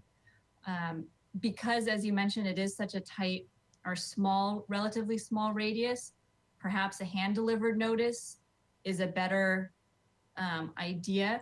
They're supposed to be doing, neighborhood outreach anyway, and so it could be combined with that. Good point. And if the commission today wanted to suggest or was in agreement of an earlier check-in before the 2-year update, so say something in May, would there be I know our schedule's busy, would there be a possibility of a special meeting for that sort of thing? Just because this is such a sensitive issue? Commissioner Reed, that's certainly a possibility. It's up to the Planning Commission if you feel a special meeting is warranted. I would just want to make sure that enough time elapses that they're able to address the conditions, before coming back, so that something actually happens in the interim. Yeah. And to be in compliance, it would be technically once a quarter. Is that correct? They're the meetings, neighborhood meetings that they hold and notice. Commissioner Reed, I don't believe that the conditions of approval specifically state that, but that was, I believe, a requirement in the Milpas Action Task Force documents that were created. So I believe that's where that is located. And I think that may have been one of the things that they were discussing of doing the 6-month reporting rather than quarterly, given the difficulty of getting the groups together and wanting to have a quorum when they do meet. Okay, but considering they're out of compliance, we could kind of suggest anything at this point. So we could take Mr. Schaefer's recommendation and say, you make this presentation once a month, and that's the new standard. That is correct. The Planning Commission can provide whatever suggestions they want today. Okay, great. I think that's it. Okay, thank you, Commissioner Reed. Commissioner Higgins, did you have some follow-on questions as well? Yeah, for staff, maybe Ms. Brodesson or Ms. DeBusk, have there been formal complaints made to the city about this CUP? We heard a complaint from a public commenter today, and I understand the difficulty in connecting the dots between the neighborhood behavior and the CUP, but is there a record of complaints received? Commissioner Higgins, yes, if it was filed through the city's enforcement line, we absolutely have a record. I'm not aware that any have been submitted that way, nor has Ms. Broadison received any directly. Okay. And then, and I'm sorry to go way back in time. Well, this item is coming to us because we all kind of recognize there's a challenge. And so this is the applicant kind of volunteering to come and say, we are aware of this and we want to work it out, right? That is correct. Okay, it wasn't initiated by staff? Commissioner Higgins, I believe that it was a discussion between Ms. Storms and Ms. Stotts of understanding that this is due, but we don't have a way to address certain conditions. Okay, cool. Thank you, Madam Chair. I'm ready for comments. Okay, please, Commissioner Wiscombe. Thank you, Madam Chair. Are we ready for deliberations? Are we ready for? Okay. I think so. Okay, I well, think let so. me, Let's ask the other commissioners too to be ready to please participate. Mr. Schaefer and Ms. Storms, you can go ahead and turn your cameras off and we're gonna have the commission begin discussion for deliberation. Thank you. Go ahead, Commissioner Wiscombe. Thank you, Madam Chair. Okay. We have two willing partners here. And as Ms. DeBusk said, this is through no fault of their own. That's very clear. And we're trying to solve a problem, and it's an interim problem that we're trying to solve. It's not related right now to changing the CUP or a substantial conformance determination or anything else. Let's work and solve the problem. We have two willing partners here. We have SB Act and we have PATH, and they're both willing to come to the table and work together to try to solve the problem and bring PATH back in compliance with its CUP. My suggestion is, and I'm just going to go ahead and make a motion, whether it flies or not, who knows, that because we have these willing parties and because SB Act has a contract that expires in probably June 30th, 2021, I imagine that's the end of the fiscal year. So that PATH be required at this point to work under the RAP system and have one representative. I don't want to name the representative, but I think the position should be named. At this point, Ms. Storms is the regional director, I think, and she's been attending the meetings. But we have one point person attend the meetings. We have a neighborhood notification of the name and the contact information for that person. And we have, and I think it's a 750-foot radius. Ms. DeBusk could confirm that. So PATH sends out a notification that says they will be attending, this person will be attending the RAP meetings that take place on a weekly basis. And here's the contact information. And then when they give their monthly, that they are required to give a monthly presentation to RAP, and minutes will be taken at the meetings and available to the Planning Commission in a public format. And they will report back on their partnership during the 2-year report, unless the commission, my fellow commissioners, want to make it earlier. But I think that gives them time to really work through this and work out the kinks if there are any in the partnership. Report back during their 2-year report, which also coincides with the end of, that's given to the Planning Commission, and coincides with the end of the current term of the SB Act contract.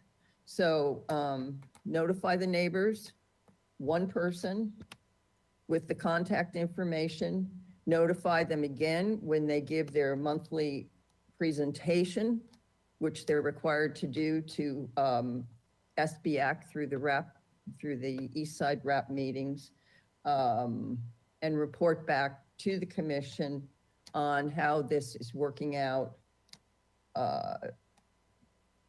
during the two-year report.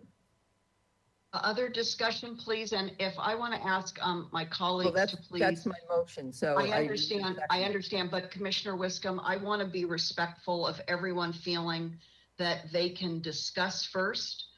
What I don't want to do is push us into a motion and a second with constrained discussion. I want everyone to feel that they have the time they need for deliberations before we start to narrow it. I just feel I that's would like to, respectful. I've made a motion, Madam Chair, and I think it's perfectly open for any discussion on any point of the motion. And I just need a second, and then anyone can discuss it. I'm happy to second the motion. Okay, thank you. Okay, now I'd like to invite all the commissioners to please, whatever far-ranging comments, discussion. So please don't constrain yourself if you don't feel inclined. I'm sorry, I saw a flurry of hands. Vice Chair Escobedo, I think you were up next. Thank you, Madam Chair. I would echo everything that Commissioner Wiscombe just said. I would ask the motion maker and the seconder if they would consider amending the motion to include at the two-year report, in addition to all of the items included in the motion, that they'd also include a plan moving forward for a long-term solution in addressing the CUP. I think I can support the motion if it includes that. I'm fine with that. I think that's a great suggestion. Thank I concur. Commissioner, I'm sorry, I didn't know Commissioner Bonderson or Higgins, your hands went up at the same time. Commissioner Higgins, deliberation, please. Yeah, this is, thank you, Madam Chair. This is a really odd, to no fault of anybody's, situation. And it's a good CUP lesson about not prescribing individuals, or permits aren't awarded to individuals. They pertain to the property, and certainly conditions of approval should operate the same way. But there is a really long history here in this property, in this CUP. And if you look at the 99 condition, there's like 4 pages of people that were involved in this, that were officially involved. And so I assume that for every one person that's officially involved, there's another 5 or 10 that were paying attention. I don't see that there's anything other than a non-compliant situation. So it's not lost on me that this other item we were supposed to hear today is about what do we do as a city when we find non-compliance? We can't really put our head in the sand. And I'm not suggesting this is head in the sand at all. I think this is an interesting way to forge a compromise about an obvious problem, technical problem. But I think it's bigger than that, because in the original CUP conditions 9, 10, and 11, and 14, I don't think there's compliance with those conditions in terms of the noticing, the quarterly reporting, the advisory board, and the code of conduct is my particular issue. There was a lot of work done to prepare this code of conduct, and then sort of doubled down on the code of conduct, and the good neighbor policy was a reason to allow the CUP to be expanded or amended. And that gets at the issue of alcohol and drugs on the property.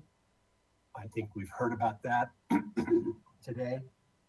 I'm a little bit concerned that what was agreed to several years ago with respect to alcohol and drugs on the property is somehow conveniently being ignored, or the select, and it may be for a good reason, and I don't, it could be just a different approach to how we handle homeless shelters. It may be a very good reason why that's being done, but we didn't hear that today. And when I asked about what needs to be updated here with respect to today's advances or whatever, I don't think I got a response that indicated that anything really needed to be changed.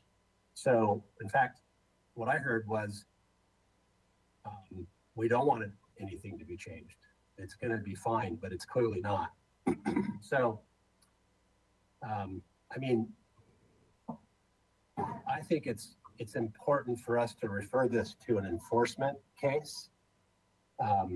And when that happens, and I don't, if you're not familiar with how the city handles enforcement, don't be afraid of that. It's that there's a case that's open, and now we have come to the table with sort of, now we're really paying attention. We want, and we're going to kind of require you, not going to kind of, we're actually going to require you to abate, and which is, in abate, the violations means one or two things. Either it means apply for a permit to allow what it is that you want to do, or remove the offending condition that you can't comply with. Do that formally with an SCD or an amendment to the CUP, or live up to the condition that you are supposed to live up to, do the meetings. And the fact that there's an entity that's out there that is no longer together, and that's the reason we can't have meetings, is silly to me. That's a distinction without difference. If the applicants were working as hard as possible to meet the intent or the spirit of the condition, we wouldn't be talking about this today, I don't think.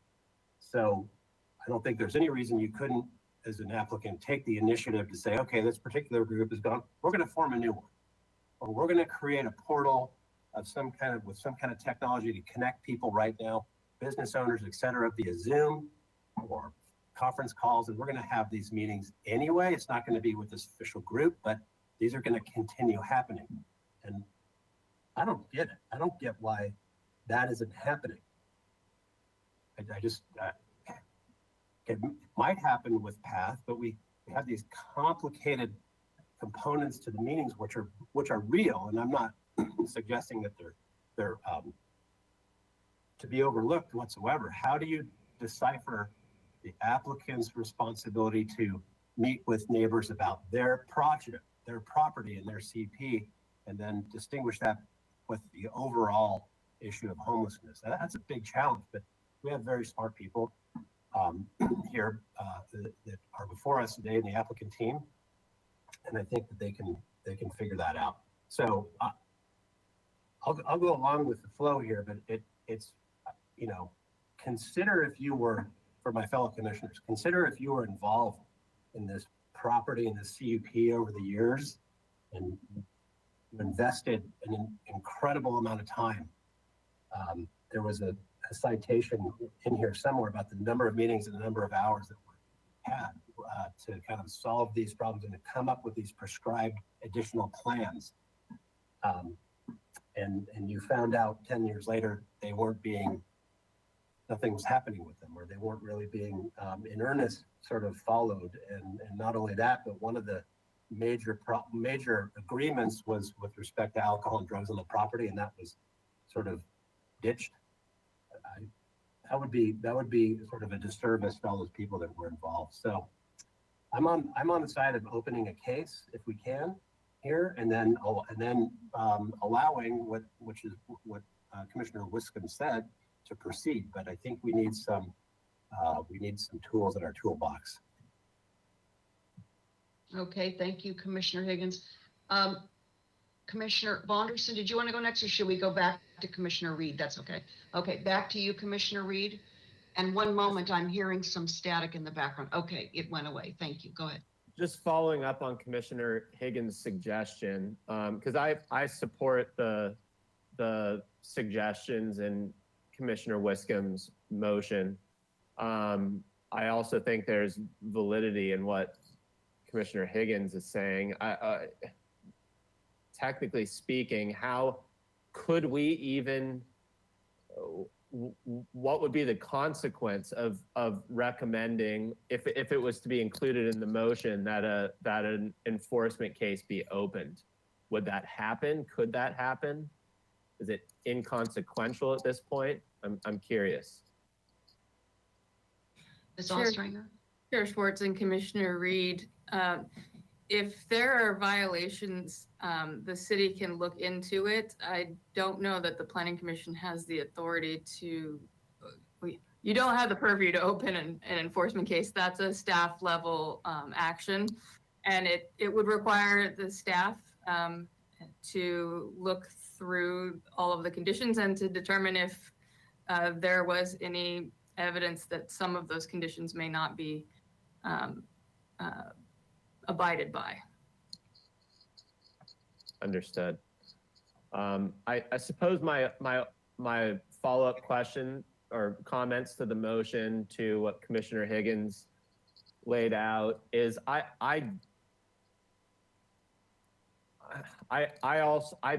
do believe that that PATH needs to be held responsible in what has happened to date. That just because MADIF or PMP went away as an organization, it doesn't absolve PATH from taking the necessary initiative to satisfy compliance. And it concerns me that in 2019, they had well-attended meetings, but they simply couldn't manage the meeting. It got sidetracked and it wasn't specific to the immediacy of the neighborhood. And now there's, it's the kind of bailout is, well, let's get someone else like SBAC to moderate that. And it starts to take the initiative off of PATH, which concerns me. I understand that this is just an interim measure, but I want to lay out those concerns now, since we'll be considering this again in a lot more detail with a lot more consequence in the months ahead. So it's a tough one, but I think I can more or less go along with what's been presented. I'm curious to hear from Commissioner Bonderson and Chair Schwartz on their feelings. Commissioner Bonderson, please. Thank you, Chair Schwartz. Yes, I also find myself in a kind of in a bind on this one, because obviously we want to help support, a local organization to be as successful and to achieve as much community service as they possibly can. And at the same time, it's very hard for me to turn my head away from recognizing what we heard today and what we read about in the staff report, that PATH has, unfortunately, for a number of possibly, reasons that may have been out of their control, has not been maintaining their responsibilities and, following the conditions of the CUP as defined. I have trouble understanding how meetings were not continued to be conducted online once, of course, COVID and the pandemic has taken us away from in-person meetings. I think that the majority of the world has found solutions to conducting meetings online, and there should be no excuse for anyone to not find ways to do that. Although I do respect the fact that not all meetings will always be successful on, using that method, but the effort should have been put into effect. I mean, we should have at least seen them trying. I'm also, I really do share a lot of the same concerns that Commissioner Higgins and Commissioner Reed have so eloquently expressed. I don't feel like we should be just moving forward with solutions when there is clearly a situation here that, you know, as Commissioner Higgins stated, could potentially be an enforcement case. However, I do hear Ms. Ostringer that that's not in our purview here today, but I would highly encourage staff to follow up and review those conditions to see if there is a compliance concern and what they might need to take care of to move this along, you know, concurrently. That being said, I'm in agreement with everyone here. We are trying to find a solution that moves things forward and helps our community, and therefore I do support Commissioner Wiscombe's motion. But I would like to find a way that we could potentially come together as a group here and suggest some feedback and some expectations of what we hope to see when they return to us. If there's anything that we can do to support that path. Thank you. Vice Chair Escobedo, further deliberations before I make my comments? Thank you. Yes, Madam Chair, thank you. So I'm a little concerned by some of the comments that I'm hearing from my fellow commissioners. I think we're conflating two different but related topics. Just because we have neighbors that are experiencing homelessness and they may be trespassing or doing some sort of disturbance in the neighborhood does not mean that those individuals are under the purview of PATH. The PATH is responsible for their operations and those that are associated with them. And so when I look at this situation, I don't see that they're out of compliance. I see that there was a mistake in developing the CUP in being so specific as to refer to a specific organization that was led by individuals outside of PATH's control. And so this is us now trying to deal with that and move forward. And I just think having the conversation of opening up a enforcement case, we're basically asking for a topic that demands so much when it comes to resources and funding and staffing and time to adequately address homelessness. We're now asking those that are involved in addressing the problem to take away from that effort in order to focus on this, which I think the motion adequately solves. They're going to come to us in the summer for their 2-year update with a plan to address the CUP long-term. But to ask them to focus on it through enforcement, I think is, as a city, talking out of both sides of our mouth that we want to adequately address homelessness.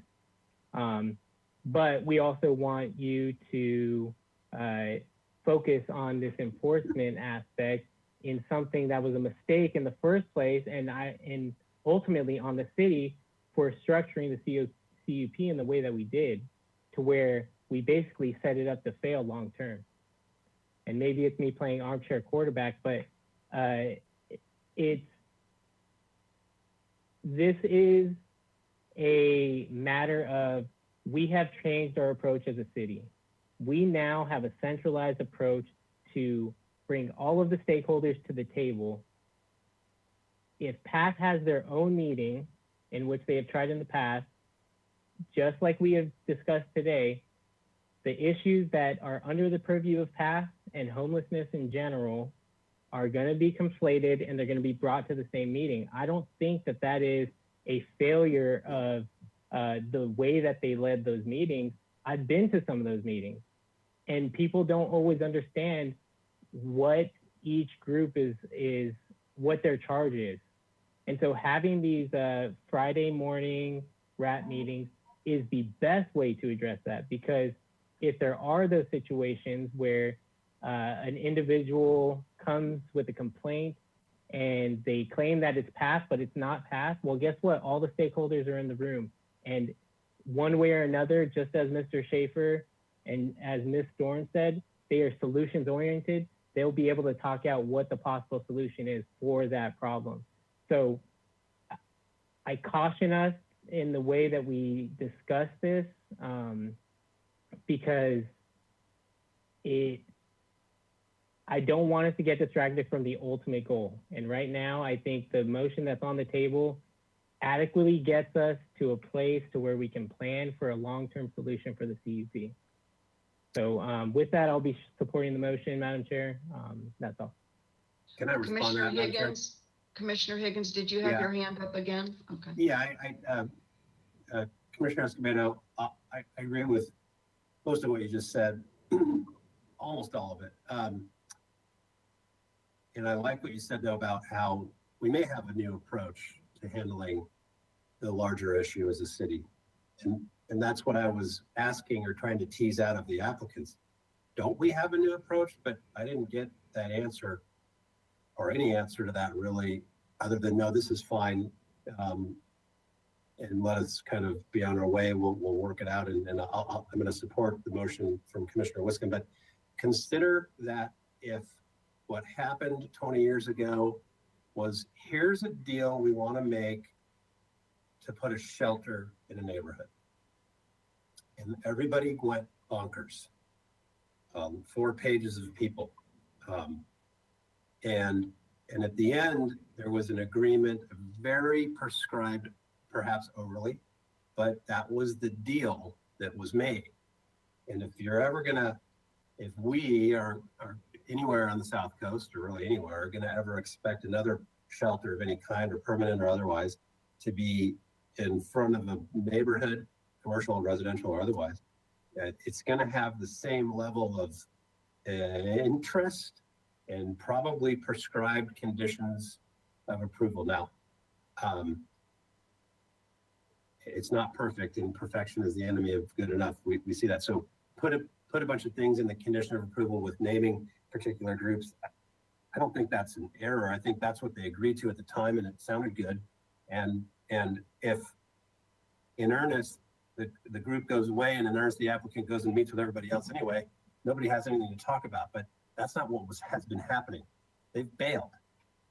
Okay, so that's the issue, and I know we don't have the purview to open an enforcement case, but I sure would like to refer it over there so somebody could tell us whether or not there actually is an enforcement case.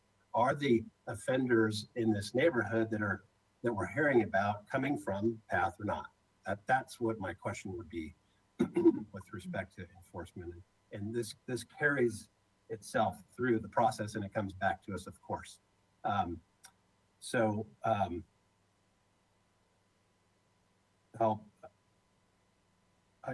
had another thought on what you said, and I'll chase you down another time on it because it's escaped me. So thank you, Madam Chair.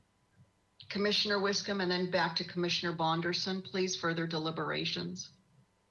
Thank you, Madam Chair. I just want to add something. What I'm hearing is they bailed, they haven't held any meetings. One of the first questions I asked Ms. Storms was, has she been attending the RAP meetings? And she has been attending them regularly. And that was her answer. So I think there is a genuine interest and cooperation here. And no, we don't have the Milpas Action Task Force. No, we don't have PNP anymore, but we now have RAP and their weekly meetings. And she's been going to them as the regional director. And I think that's a very important point. And I wouldn't say that they bailed, but they're here today to formalize something that is a partnership, that is something that she's been working on with, and it was clear that she's worked with Mr. Schaefer. They've talked about this, they've talked it through, they answered all our questions, and I just feel that there is a genuine cooperation and a genuine interest in complying in the best possible way that they can with the CUP. Thank you. Sure. You know, I shouldn't have said they bailed. They did not bail on the whole thing. That there's a couple of parts that are just, I don't think getting their attention.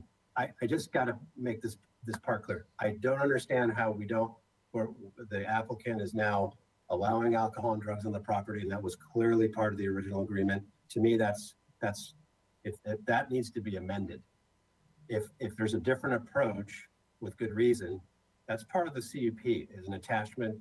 And that's the good neighbor policy and code of conduct that was part of the deal that was made. So if there's a different approach, then we need to have the applicant apply to change that condition. So, and they need to do it quickly. And the enforcement component of that helps them do it quickly, but they can maybe do it on their own without enforcement. Commissioner Bonderson, further deliberations, please, before I go to my comments. Thank you. Of course. Thank you, Madam Chair. And I just wanted to follow up lightly to respond to something that Vice Chair Escobedo mentioned. I want to make it clear, if we take out the physical things, if we take out the drugs, the alcohol, the violence, whatever that looks like, and we just look at the conditions as far as words on a page. For me, what I was referring to when I was saying that they need to have a pathway to assist them to find a quick solution for compliance and potentially having staff look at it and either following through with an enforcement case or following in a different way. For me, it's really about the fact that a lot of the verbiage in the staff report refers to their requirement to hold meetings, not just to attend other people's meetings, but to be facilitating neighborhood advisory boards, participating in these types of meetings. And from my understanding, if I haven't made a mistake, they're also a nonprofit organization, which means that they're held liable by their IRS status to be holding a number of meetings. And when earlier the questions came up about, are those meetings available? Are those meetings documented? And there's sort of a inconsistency to the way that was responded to, or possibly yes and sometimes no. That's not the correct answer. There are rules that say those have to be produced, they have to be regular, and those are what I was referring to, just to be really clear, that if there are ways for us to help them, assist them through staff participation, and specifically the conditions that are listed and outlined in the summary that I believe are with in reference to how to have those relationships and those partnerships. I completely agree that they are showing a lot of willingness and desire to fix that and to solve that and to create a new relationship. But that is a big part of all of this. And since it hasn't been happening, I think that's why, perhaps, I don't want to put words in Commissioner Higgins's mouth, but I believe that that's why this consideration for some sort of overview is so important. And that's why I do like that option, but I don't know how that option would work. So again, it goes back to staff. Thank you, Commissioner Bonderson. Before I make some comments, are there any follow-on deliberations from anyone? No, I don't see any more hands up. Okay, so in preparing for today and going back over a lot of this documentation, I've had some sort of contextual thoughts that I just want to share first before I get into any specifics.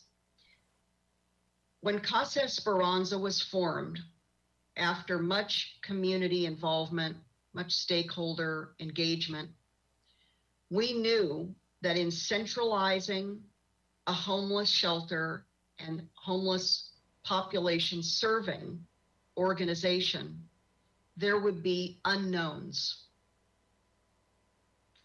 At the time, as some of you may recall, especially maybe Commissioner Lodge and others, and I'm going to use some shorthand and I want to be sensitive about this, but I just want to quickly describe a situation in our community. The homeless were throughout our community. I'll call it decentralized. So the effort here was to say, let's bring an overnight shelter provision or opportunity, safe haven for them, and services. And you'll recall, Commissioner Lodge, all of this effort, all these community meetings that came together, acquisition of the property, and now Casa Esperanza comes into being. Anybody who's familiar with the ups and downs of serving with, of supporting, of it, assisting our homeless, those who are on the streets, whether they're chronically homeless, short-term recently homeless, we're talking about human lives and not just producing widgets. So there are so many unknowns and so many difficulties in helping others who have had difficulty helping themselves, now need our help in one way or the other more than ever.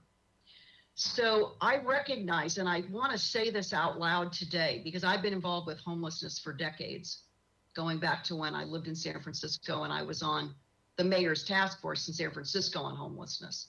Now back here in Santa Barbara, also dealing with this. It's hard to impose the strictest, most like academic standards on an organization when serving the most difficult population, because these are broken lives and broken families. My family has experienced this themselves. Excuse me for a minute. Now, at the same time, we have a responsibility as a city, and this applicant and the property owner and the operator has a responsibility. Under Casa Esperanza, there were ups and downs. In this experiment, I'll call it an experiment. Of course, many other cities have the same experiments, efforts. But for us in Santa Barbara, this was new. Casa Esperanza and a management team and a board of directors new. So we've gone through quite a roller coaster ride of their ability to be effective, to make adjustments, who to serve, how to serve, when to serve. We won't get into any details today, maybe more in July. I think there's a collective responsibility, and I've really gone over this in my mind. When I think back just to, let's say, the end of 2018, when for most part, these neighborhood meetings ceased to take place. I know a couple took place in 2019, we've heard about that, but in the form of the Milpas Action Task Force or PATH neighborhood partnership meetings, that really ceased the end of 2018. The question I just want to pose to staff to think about, I'm not going to ask for any answers today, and PATH, is what were the communications that started in 2019 or didn't happen at all between the two consenting parties, and that's the city and PATH, knowing what the CUP requirements were, which were these very important neighborhood meetings. So when PATH stopped holding these meetings for reasons where I don't even need to get into, we kind of have a picture of what happened. Was that communicated to the city? Did a red flare get sent up saying, whoa, we know what we're obligated to do. We don't feel we can do it any longer, unsustainable for these reasons. And we need to have a sit down to discuss right now what to do about it. I don't know if this was on the city's radar. If not, why not? This is why I say we had a responsibility also as overseers of the CUP along with the property owner operator. So I think that there is responsibility all around as to what has or hasn't happened in 2019 and 2020. Now, my understanding is that SBAC began managing these neighborhood meetings starting in April of 2020. So certainly since April of 2020, we've not had the structure in place that existed prior to SB Act being contracted by through the city council and the funding that's been provided.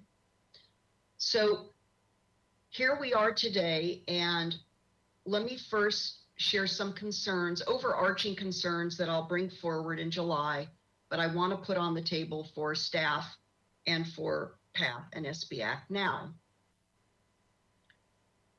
There are questions about the model that they're using on Cacique Street at the property that will be further questioned in July. The impacts of those operations or those practices impacts very locally by their clients, residents. And then how can they uphold their responsibility and feedback out to the community regarding those responsibilities of being good neighbors and doing the very best they can with a very difficult population, because again, the conditions of the lives of the people they're serving. So I think as an interim measure, and I'll ultimately get to Commissioner Wiscombe's motion, but I want to kind of set up, the framework of my thoughts. So I appreciate you letting me just talk this through, colleagues.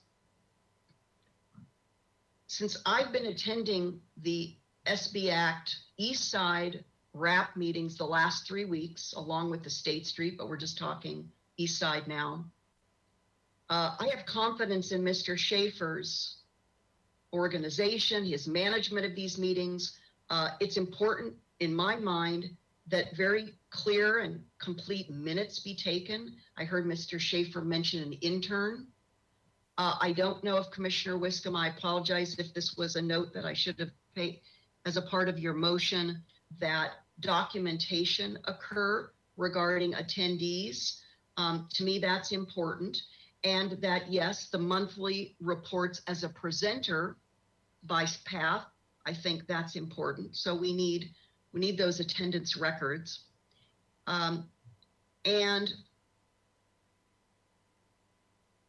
I guess I'm thinking through, and we'll know more in July, what the role of PATH is as a part of a constellation now in Santa Barbara of organizations, nonprofits mostly, but also we have the county public health, behavioral wellness involved in these meetings. How do all of these service providing components fit together? I'll just share with you, not to go off script with the matter today. In the 3 weeks I've been attending these meetings, I'm not clear about how all of these homeless serving providing entities or agencies fit together in like a mosaic of homeless providing organizations. And I think we have a responsibility, of course, not for the county, but we partially fund CityNet, we fund SB Act, and we have a significant investment in the effectiveness of PATH, formerly Casa Esperanza. So I'm certainly not going to go against the majority of my colleagues. I like to go with my colleagues whenever I can. I'll express, though, and this may not be a surprise because you heard my questions, I would have preferred that my colleagues would see a more interim check-in before July be appropriate, because what's been happening at PATH, and I'm not saying intentional, it just could be that's the circumstance in which they found themselves. There will be enough meetings held in the next 2.5 months, because these are weekly meetings, for us to know in May, not July, but in May, whether or not they're actually following through on the package of requests or recommendations that we make in order to satisfy the CUP condition. But it's not sounding to me like the majority of my colleagues feel that it's critical, that the community deserves a check-in. I feel it does, but okay. But let's just be aware as we come down to a vote on the motion that has had a second and I think there's an amendment by Commissioner Wiscombe already. Let's just be very cognizant of and realistic about what we may hear in the community, what we may experience in the community, and what are we going to do if, for whatever reason, PATH does not follow through on this, and we've gone from March till July with that. And in closing, I want to say the other reflection I've had poring over this documentation, as Commissioner Wiscombe knows, I had to dust off my binders from the garage just to prepare for today. All the binders I tossed out, I kept these. I think there are a lot of lessons learned about structuring conditional use permits. Commissioner Higgins has referenced probably some of those. We recently had a mini training on CUPs. I suggest that we really take up very seriously at some point these lessons learned and how to structure them in a much wiser, kind of more long-term sustainable way than what we've been experiencing every 2 years with PATH. Now, again, it has a unique purpose, a unique special use on the property and in this zone. So I think we did what we thought we could do as a city over time. But now I think we're more knowledgeable and we have more experience, and I think we can be wiser. And I'd like to see some improvements in how we approach CUPs. So those are my thoughts. Thank you very much for letting me share all of that. Is there anything else before we go back to Commissioner Wiscombe as the maker of the motion? Yes, Commissioner Higgins. Madam Chair, what did you mean by an earlier check-in? Well, what I meant, but I can tell I don't have the support, and that's okay, is I was thinking more like May to have a check-in with PATH and SB Act in a special meeting. Won't have to take that much time, not like the time we've needed this afternoon, to go through the checklist. Let's say that the amended motion Commissioner Wiscombe made has a checklist format to it. And let's see if they're actually following through, and we'll know between PATH's self-reporting and Jeff Schaefer's SB Act reporting whether or not they have now followed through in good faith, having asked us to consider an interim solution to this non-compliant situation, again, not intentional or otherwise. So that was my thought, but you know, it's not in Commissioner Wiscombe's motion, and I'm not hearing a particular appetite for that. So, you know, reluctantly, I'm willing to let it go for the good of the team. So that's what I meant by that. Oh, staff said there was no agenda space for us. Was that the issue? It would have to be a special meeting, yes. Oh, I support that, just so you know. Before Commissioner Wiscombe, I do see Commissioner Bonderson's hand up. Can we let her just, did you want to say anything else about the motion before we go to Bonderson? Okay. Commissioner Bonderson. Yeah, oh, I do want to say something. Okay, let's hold on one moment, Commissioner Bonderson. Let's come back to Commissioner Wiscombe. I am fine with a special meeting if my fellow commissioners want to do that. A check-in, I suggest it would have to be the end of May to give this process enough time to work. I picked the 2-year report date because I believe this process needs some time to work and you know, for the parties involved to really get in sync and make it successful. So that was my suggestion, but I don't have a problem with a special meeting for an update. End of May, you were suggesting, Commissioner Wiscombe, if we do that? I think we're into March. So you know, you're talking March, April, May, that's 12 weeks, 11 weeks. Okay. I'm not counting the weeks, but okay, we need to give this process time to evolve. And that's all I'm saying. I just picked that date for that reason. And, you know, perhaps it's better to have a special meeting where we have a check-in, particularly with Commissioner Escobedo's amendment to the motion of steps moving forward in the CUP. So, maybe that's a good check-in, halfway point. Or it's not Okay. halfway, but Yeah, I understand. Good. Okay, Commissioner Bonderson, you had additional thoughts, please? Thank you, Madam Chair. And Commissioner Wiscombe, excuse me for the overlap. I didn't know who was speaking, so I apologize if I interrupted you.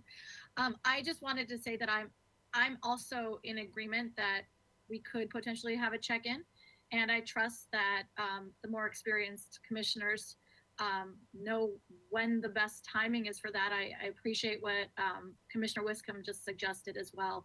So if there is room for it, if we can agree on it, I would support that interim check-in point as well. Okay, and then I think I saw Commissioner Reed, additional thoughts, please?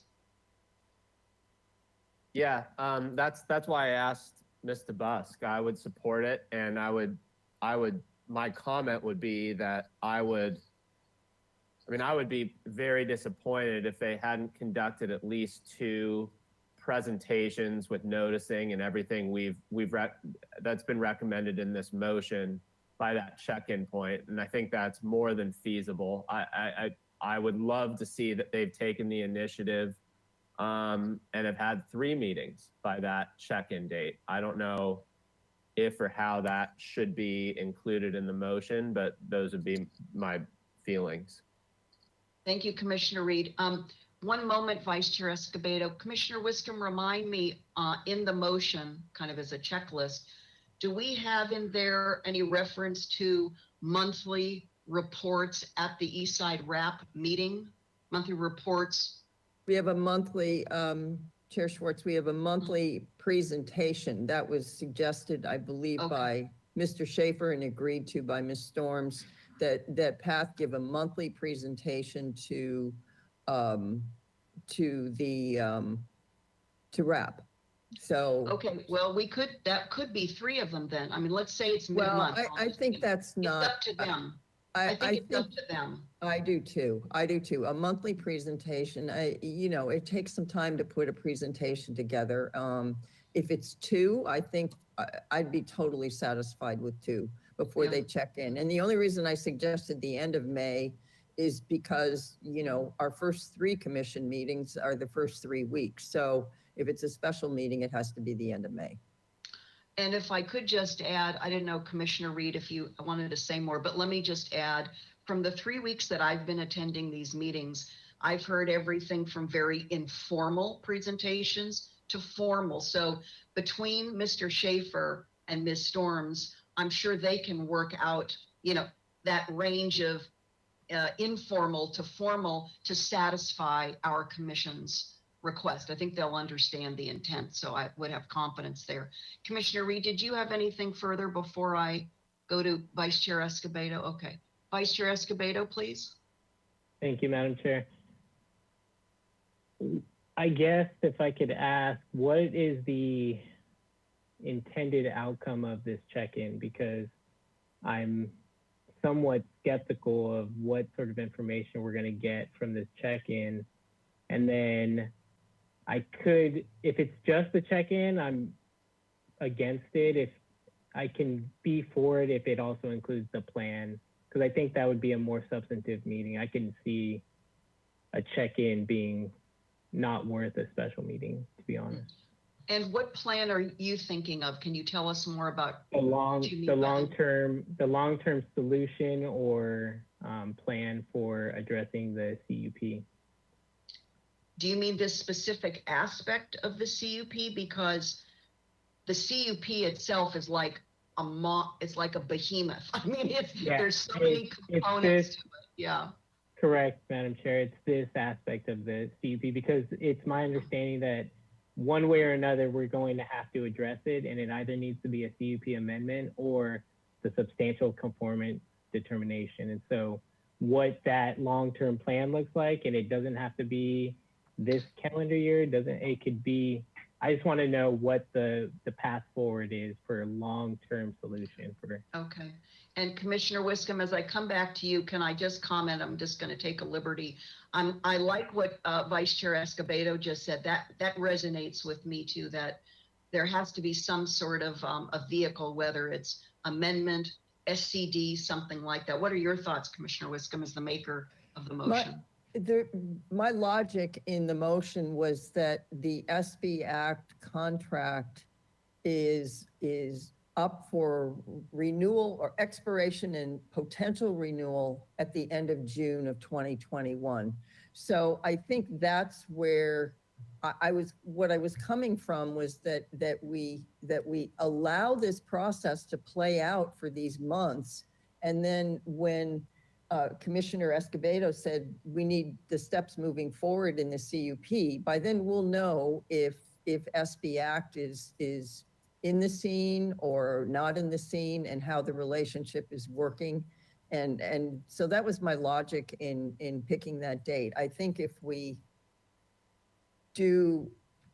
try to do the steps moving forward in the CUP months before the SB Act, before council acts on the SB Act contract, then we're defeating the purpose of this. So I really feel that these two elements belong together. And I also feel as much as I'm fine with a special check-in meeting if you want one, but I just think we've got to give these parties a chance to work together and to see and give them some time. And the end of June is not, it's not a significant amount of time. We're in the first week of March. So, and we're still in this remote meeting environment and probably will be for quite a while. So, I really just feel that those two components coincide very nicely with each other. SB Act may get another year contract and the relationship may be going totally smoothly, and that would make steps moving forward with the CUP much easier, I think, and without maybe naming SB Act, but someone that deals more regionally with the homelessness problem. Thank you. Yeah. Well, of course, I'll come back in just a moment, Vice Chair Escobedo. Commissioner Wiscombe, did you also just put up your hand? I didn't know if I saw that. Okay. Oh, yeah. Okay. So I'll come to you, Commissioner Lodge. Yeah. Another unknown, to Commissioner Wiscombe's point, is we don't know what will come of the contract with SB Act. The dollars allocated, the funding allocated, their role, that's a question mark. Vice Chair Escobedo, did you have a follow-on thought before I go to Commissioner Lodge? Yes, Madam Chair, just that Commissioner Wiscombe's point is well taken. I think she's right in the way that she structured the motion. I don't know what we're going to find out in May that can't wait until June. And so that's why I'm not in support of a special meeting for a check-in. I don't know if you were asking me particularly, since I was kind of putting that forward, Vice Chair Escobedo. My vision of a check-in is to validate through documentation that what I'll call the components or the bullet points of the motion, the amended motion that will ultimately have read back to us, that PATH, with support from SB Act or in partnership with SB Act, is implementing every single one of those. I don't personally want to wait till July when we have this mega hearing that we have every 2 years on all aspects of CUP compliance to also have to determine, and if we have to take some other action about them not implementing those, to fold that into an otherwise very full substantive hearing. So the check-in is to go, great. That one issue we had with the CUP and the neighborhood meetings, it's now going along very smoothly with what we asked them to do. Now we can turn our focus in July to the rest of the pie that needs to be evaluated, because there will be a lot, I believe, in terms of feedback I'm getting from the community relative to CUP compliance. So that was my that was my imaginings of what would happen in a check-in. If you think it should be scoped differently, that would assist us, I'm all for creative thoughts and suggestions. And Madam Chair? Yes, and Commissioner Lodge has been patiently waiting also. Could we just take a straw poll vote on this? We're spending a lot of time on a special check-in. Could we just take a straw poll vote on it, and then the motion, I can amend the motion to whatever my fellow commissioners want to do with the special. That's check. fine, Commissioner Wiscombe. I didn't want to, Commissioner Lodge, before we go to a straw poll, did you want to say anything before we do that? I can't, hold on, Commissioner Lodge, you're still muted. Thank you.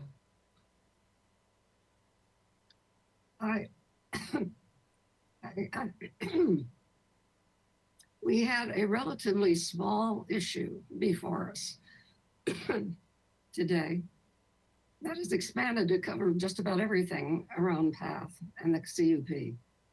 And I think that this discussion should be continued to the the end of June meeting, when it will be on the agenda and we'll be able to do something with it. The check-in meeting could turn into another several hour-long discussion that I don't think is going to help us. Because well, if it's the list, Commissioner Lodge, if it's just the list, I'll call it the list or the bullet point components.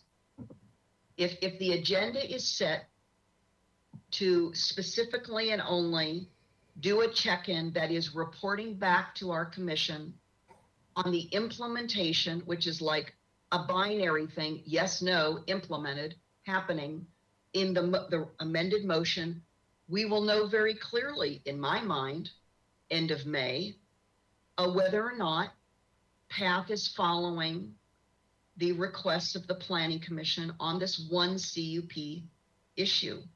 And so, okay, back to Commissioner Wiscombe and the idea of a straw poll, that's fine with me. How about we ask Ms. Rydell to come on and do a straw poll? Let's see if I understand this correctly. A special check-in, well, a special meeting check-in with PATH representative and SBAC representative end of May. Is that what we were saying? You were saying, Commissioner Wiscombe, end of May. Whatever that, I mean, I'll ask Ms. Rydell to look at the calendar. Well, we'll have to determine a date, but basically. Chair Schwartz, I think I can solve this real quick. I'm not going to support the special meeting anymore. So I just want to move this along. I think Commissioner Wiscombe, Lodge, and Escobedo won't either. So there's the poll. I think we just move this to a vote on the initial motion. My feeling is at the end of May, we're getting right into June. It's just too tight. And I wouldn't go for it at this point. Okay, well, that's a bit of a surprise to me because I thought Commissioner Wiscombe was flexible and willing to support that. But if nobody else wants to pursue it, we can just come back to the amended motion. I'll just, as a cautionary note, say I certainly hope in July. And by the way, we don't have a July date. That was just a general date. We don't have a July date. So if everybody wants to say, we just hope that they've implemented all of this by July, that's on us to say we went forward and assuming in good faith they would do it. I'll just leave it at that. And now we can do, would you like to recap, Commissioner Wiscombe? Oh, hold on. Commissioner Higgins has his hand up and then we're going to go to the maker of the motion. I got lost here. May, June, July. The normal 2-year cycle seems to be in the fall. So are they coming back formally in July or are they coming back formally in June? July. What was the June? Commissioner Higgins, July is the earliest time frame without a specific date that Ms. DeBusk told me that we have an opening on our Planning Commission schedule. Okay, thank you. So that's that. Okay. So Ms. DeBusk, you're online, and now we're going to go to a recap by Commissioner Wiscom of an amended motion that, okay. Thank you, Ms. Chair Schwartz. DeBusk? I just wanted to be clear that there is availability in June or July, and so we would work with PATH on the most appropriate date. It doesn't have to be pushed out to July. Okay, then I Right. misunderstood our exchange, Ms. DeBusk. Thank you for that. Back to you, Commissioner Wiscom, on an amended motion. Could you recap for us before we move Yes. forward, please? Yes, I will. Okay. Bullet point number 2, SB Act will serve as the temporary stand-in to facilitate required neighborhood meetings for PATH. PATH is required to notify neighbors. Mr. Busk would have to clarify this. I think it's a 750-foot radius. Notify all neighbors within a 750-foot radius. And in that notification, they must name the representative from PATH who will attend the RAP meetings and the contact information of that person. One point person attends all the RAP meetings. It's not varied, it's just one person. And obviously the contact information is made available. In addition to that, they are to provide, according to Mr. Schaefer, monthly presentations on PATH, and at that point notify the neighbors that a monthly presentation is coming up in RAP's format, however they do that. And then report back on the partnership during the 2-year report, which coincides with the end of the SB Act current contract. And then the last step is at that report back meeting where we have the 2-year review, PATH presents their recommended steps moving forward to comply with the CUP. I think that covers it. Okay. And Commissioner Lodge, did you want to still second that amended motion? Yes, absolutely. I did before. Okay, very good. Unless there's any discussion on that amended motion, I'm going to ask Ms. Rydell to come on and do a voice vote. Thank you, Madam Chair. This is Heidi Riddell. Begin the roll call vote. We'll start with Commissioner Lodge. Did you say Lodge? Yes. Commissioner Wiscom, Yes. Commissioner Higgins, Yes. Commissioner Reed, Yes. Commissioner Bonson, Yes. Commissioner, or Vice Chair Escobedo, Yes. Chair Schwartz. Yes. That is unanimous. Thank you. Thank you very much, Ms. Rydell. So we've concluded that item. Now we'll go to our administrative agenda. Do we have any committee or liaison reports? Commissioner Reed? Yeah, just before we jump onto the agenda, I wanted to circle back with Miss Ostranger on the story polls for the police station and see if she had an answer.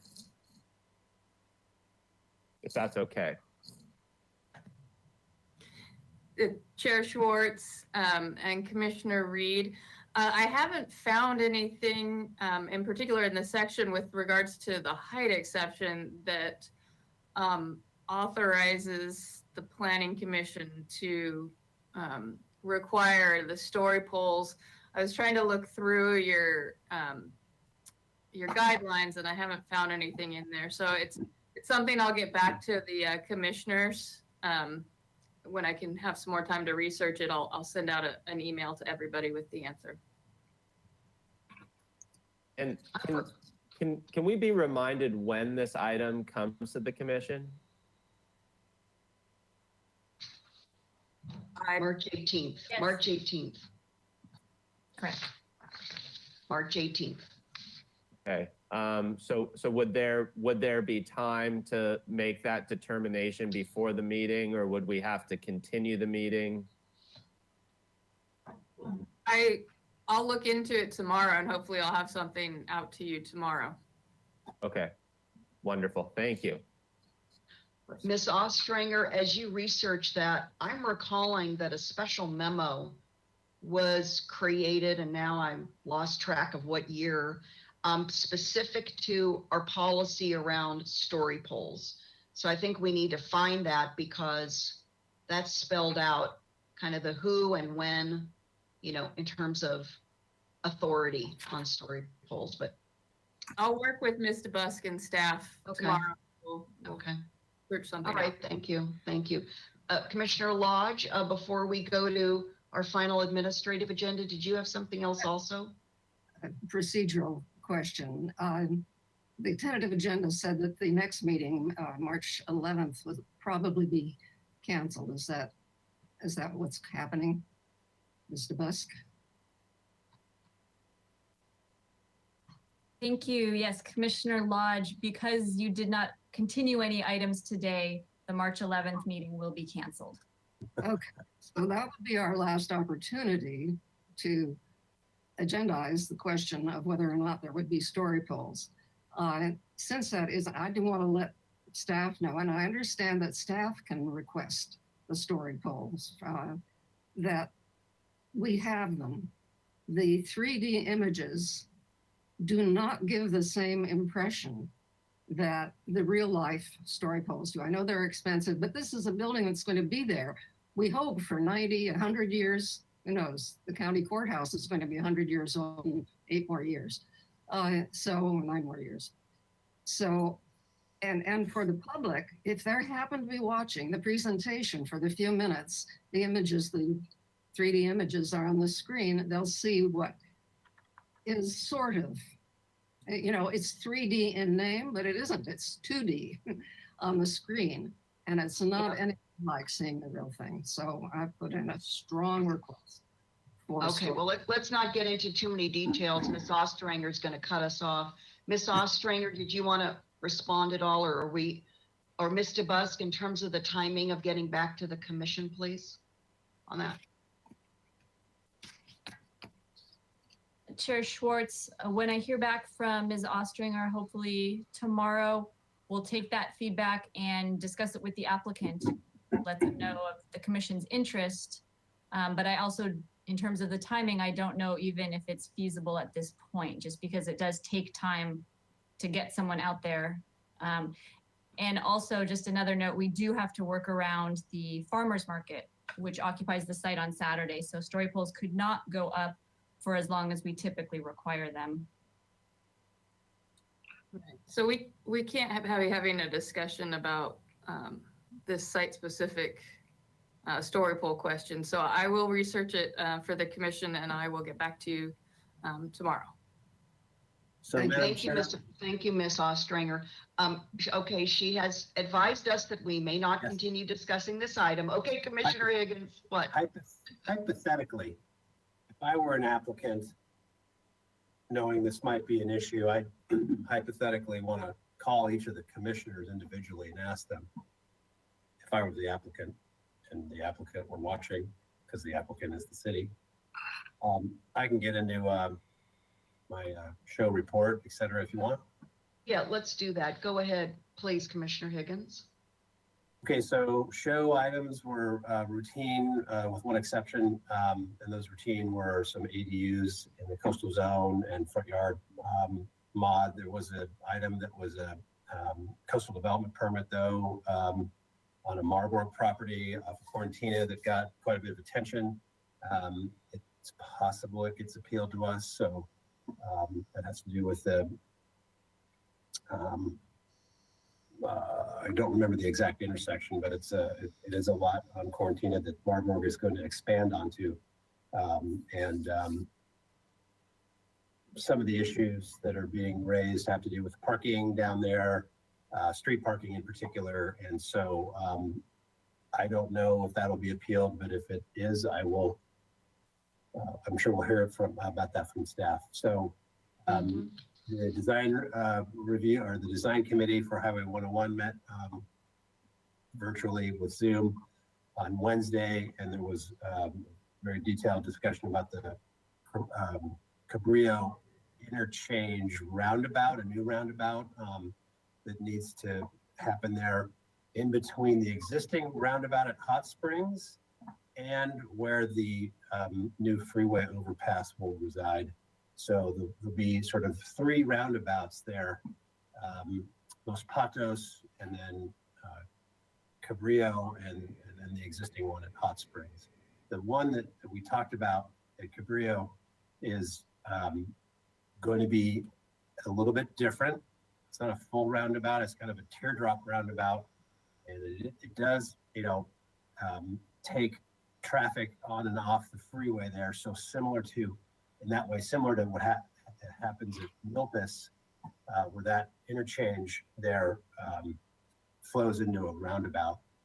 This one's going to be a little bit different. So we talked a bit about the traffic flow and how that's going to work, and obviously landscaping and other treatments that are quite frankly in the purview of the design review committees. But so that was a fun discussion. So that's my report, Madam Chair. Thanks, Commissioner Higgins. Who would like to go next? Commissioner Bonderson, please. Thank you. Madam Chair, thank you. I have a few different items that I would like to go through with you today since we saw each other last. Several things have happened. First and foremost, we had a Transportation and Circulation Committee meeting, the first one in several months, so there was plenty to talk about. The highlights were, of course, the bike share pilot program that you're all aware of, and the different grant cycles that help serve the ATP, or the Active Transportation Program. You may have noticed some forward movement in those active transportation projects, depending on where you live and where you commute to.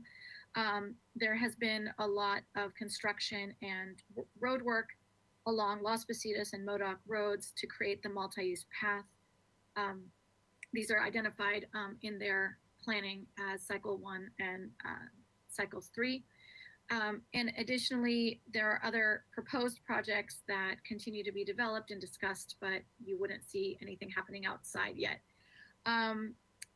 They also presented a proposal and an artistic suggestion or proposal from Jeff Shelton for the undercrossing beneath the 101 freeway at State Street, which was very interesting. And if anyone's interested in seeing those, I believe that they can be viewed as part of the video or as part of some other materials that are available from the Transportation Circulation Committee. So please don't hesitate to ask or to look it up. And last but not least, I was going to just mention, you may have already seen some pretty significant green pathways being painted on State Street this week. They discussed it and it's already taking place. And that's probably the biggest activity that we will see taking place at the moment. Those are like fluorescent green bicycle pathways on State Street. So whatever your opinion is about those, they are taking place now, and certainly public comment was significant, for and against a lot of these proposals and activities taking place. Let me move to ABR. I have 4 topics I'd love to share with you, 4 projects that are coming forward, 3 of which are specifically Planning Commission interest-based. So the first item came to us on February 8 for concept review. It is located at 701 North Milpas Street, and apparently it previously had a different address, so you may or may not know it as 711 North Milpas Street. But anyhow, it is a proposal for a new 4-story mixed-use building, which will consist of retail, commercial retail. There's 82 residential units in there, including 16 moderate income affordable units, and of course, community amenities. Also of interest, I'm sure, is that we expect to see 104 residential parking spaces, including 22 spaces created by a mechanical parking lift. I bring this project to you because this project requires approval of a development agreement from the Planning Commission, as well as then to City Council. And there are height exceptions and setback modifications that need to be reviewed by Planning Commission. So those will be coming to us. We'll see that soon. And that project was continued indefinitely with comments as expected. The second project is the one that is not coming to Planning Commission, but I felt that it was kind of interesting. I want to share it with you briefly. It's located at 1911 Delavina Street, and it came to ABR for project design approval. The reason I thought it was interesting is because it is a proposal for a mixed-use remodel, which is for a non-residential structure, excuse me. But the reason I thought it was interesting is because as part of that design proposal, they are including an ADU, an accessory dwelling unit, as part of this project. That's going to be located above their new parking carport area. So I thought that was of interest if anyone's interested to look into it. And of course, it was also continued indefinitely. And then we have two more projects. I'll wrap up with these two, and they're both coming to Planning Commission. The first one you're all aware of course. It's the proposed police station, but I bring it to your attention so that you know the project has been presented at ABR on February 12th. If you're interested in viewing the video or, seeing the conversation and the comments taking place. It has been continued to the Planning Commission, so we will be the next to review it. And last but not least, I have a project to let you all know about at 11 Anacapa Street. It came in for concept review on February 22nd. And this is a proposal for alterations and additions to an existing multi-tenant commercial building and parking area as well. The additional parking would be provided with 22 space mechanical parking lift structure, replacing 9 surface parking spaces for a total of 45 parking spaces. Just in case you're interested, it's a proposal for a wine tasting business with a roof deck. So it is commercial, but I thought the parking was particularly interesting. And the Planning Commission will be required to approve the coastal development permit and the parking modifications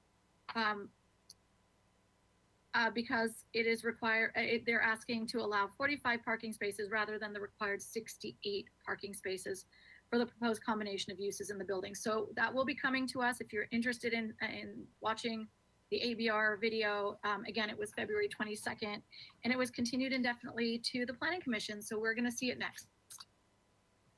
That concludes the reports. Thank you. Okay, thank you. You've been busy, boy. Thank you for all of your liaison work.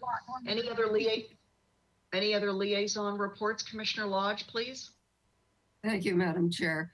The Historic Landmarks Commission met yesterday, and the main project that they considered and spent a lot of time discussing is at 222 East Cannon Perdido.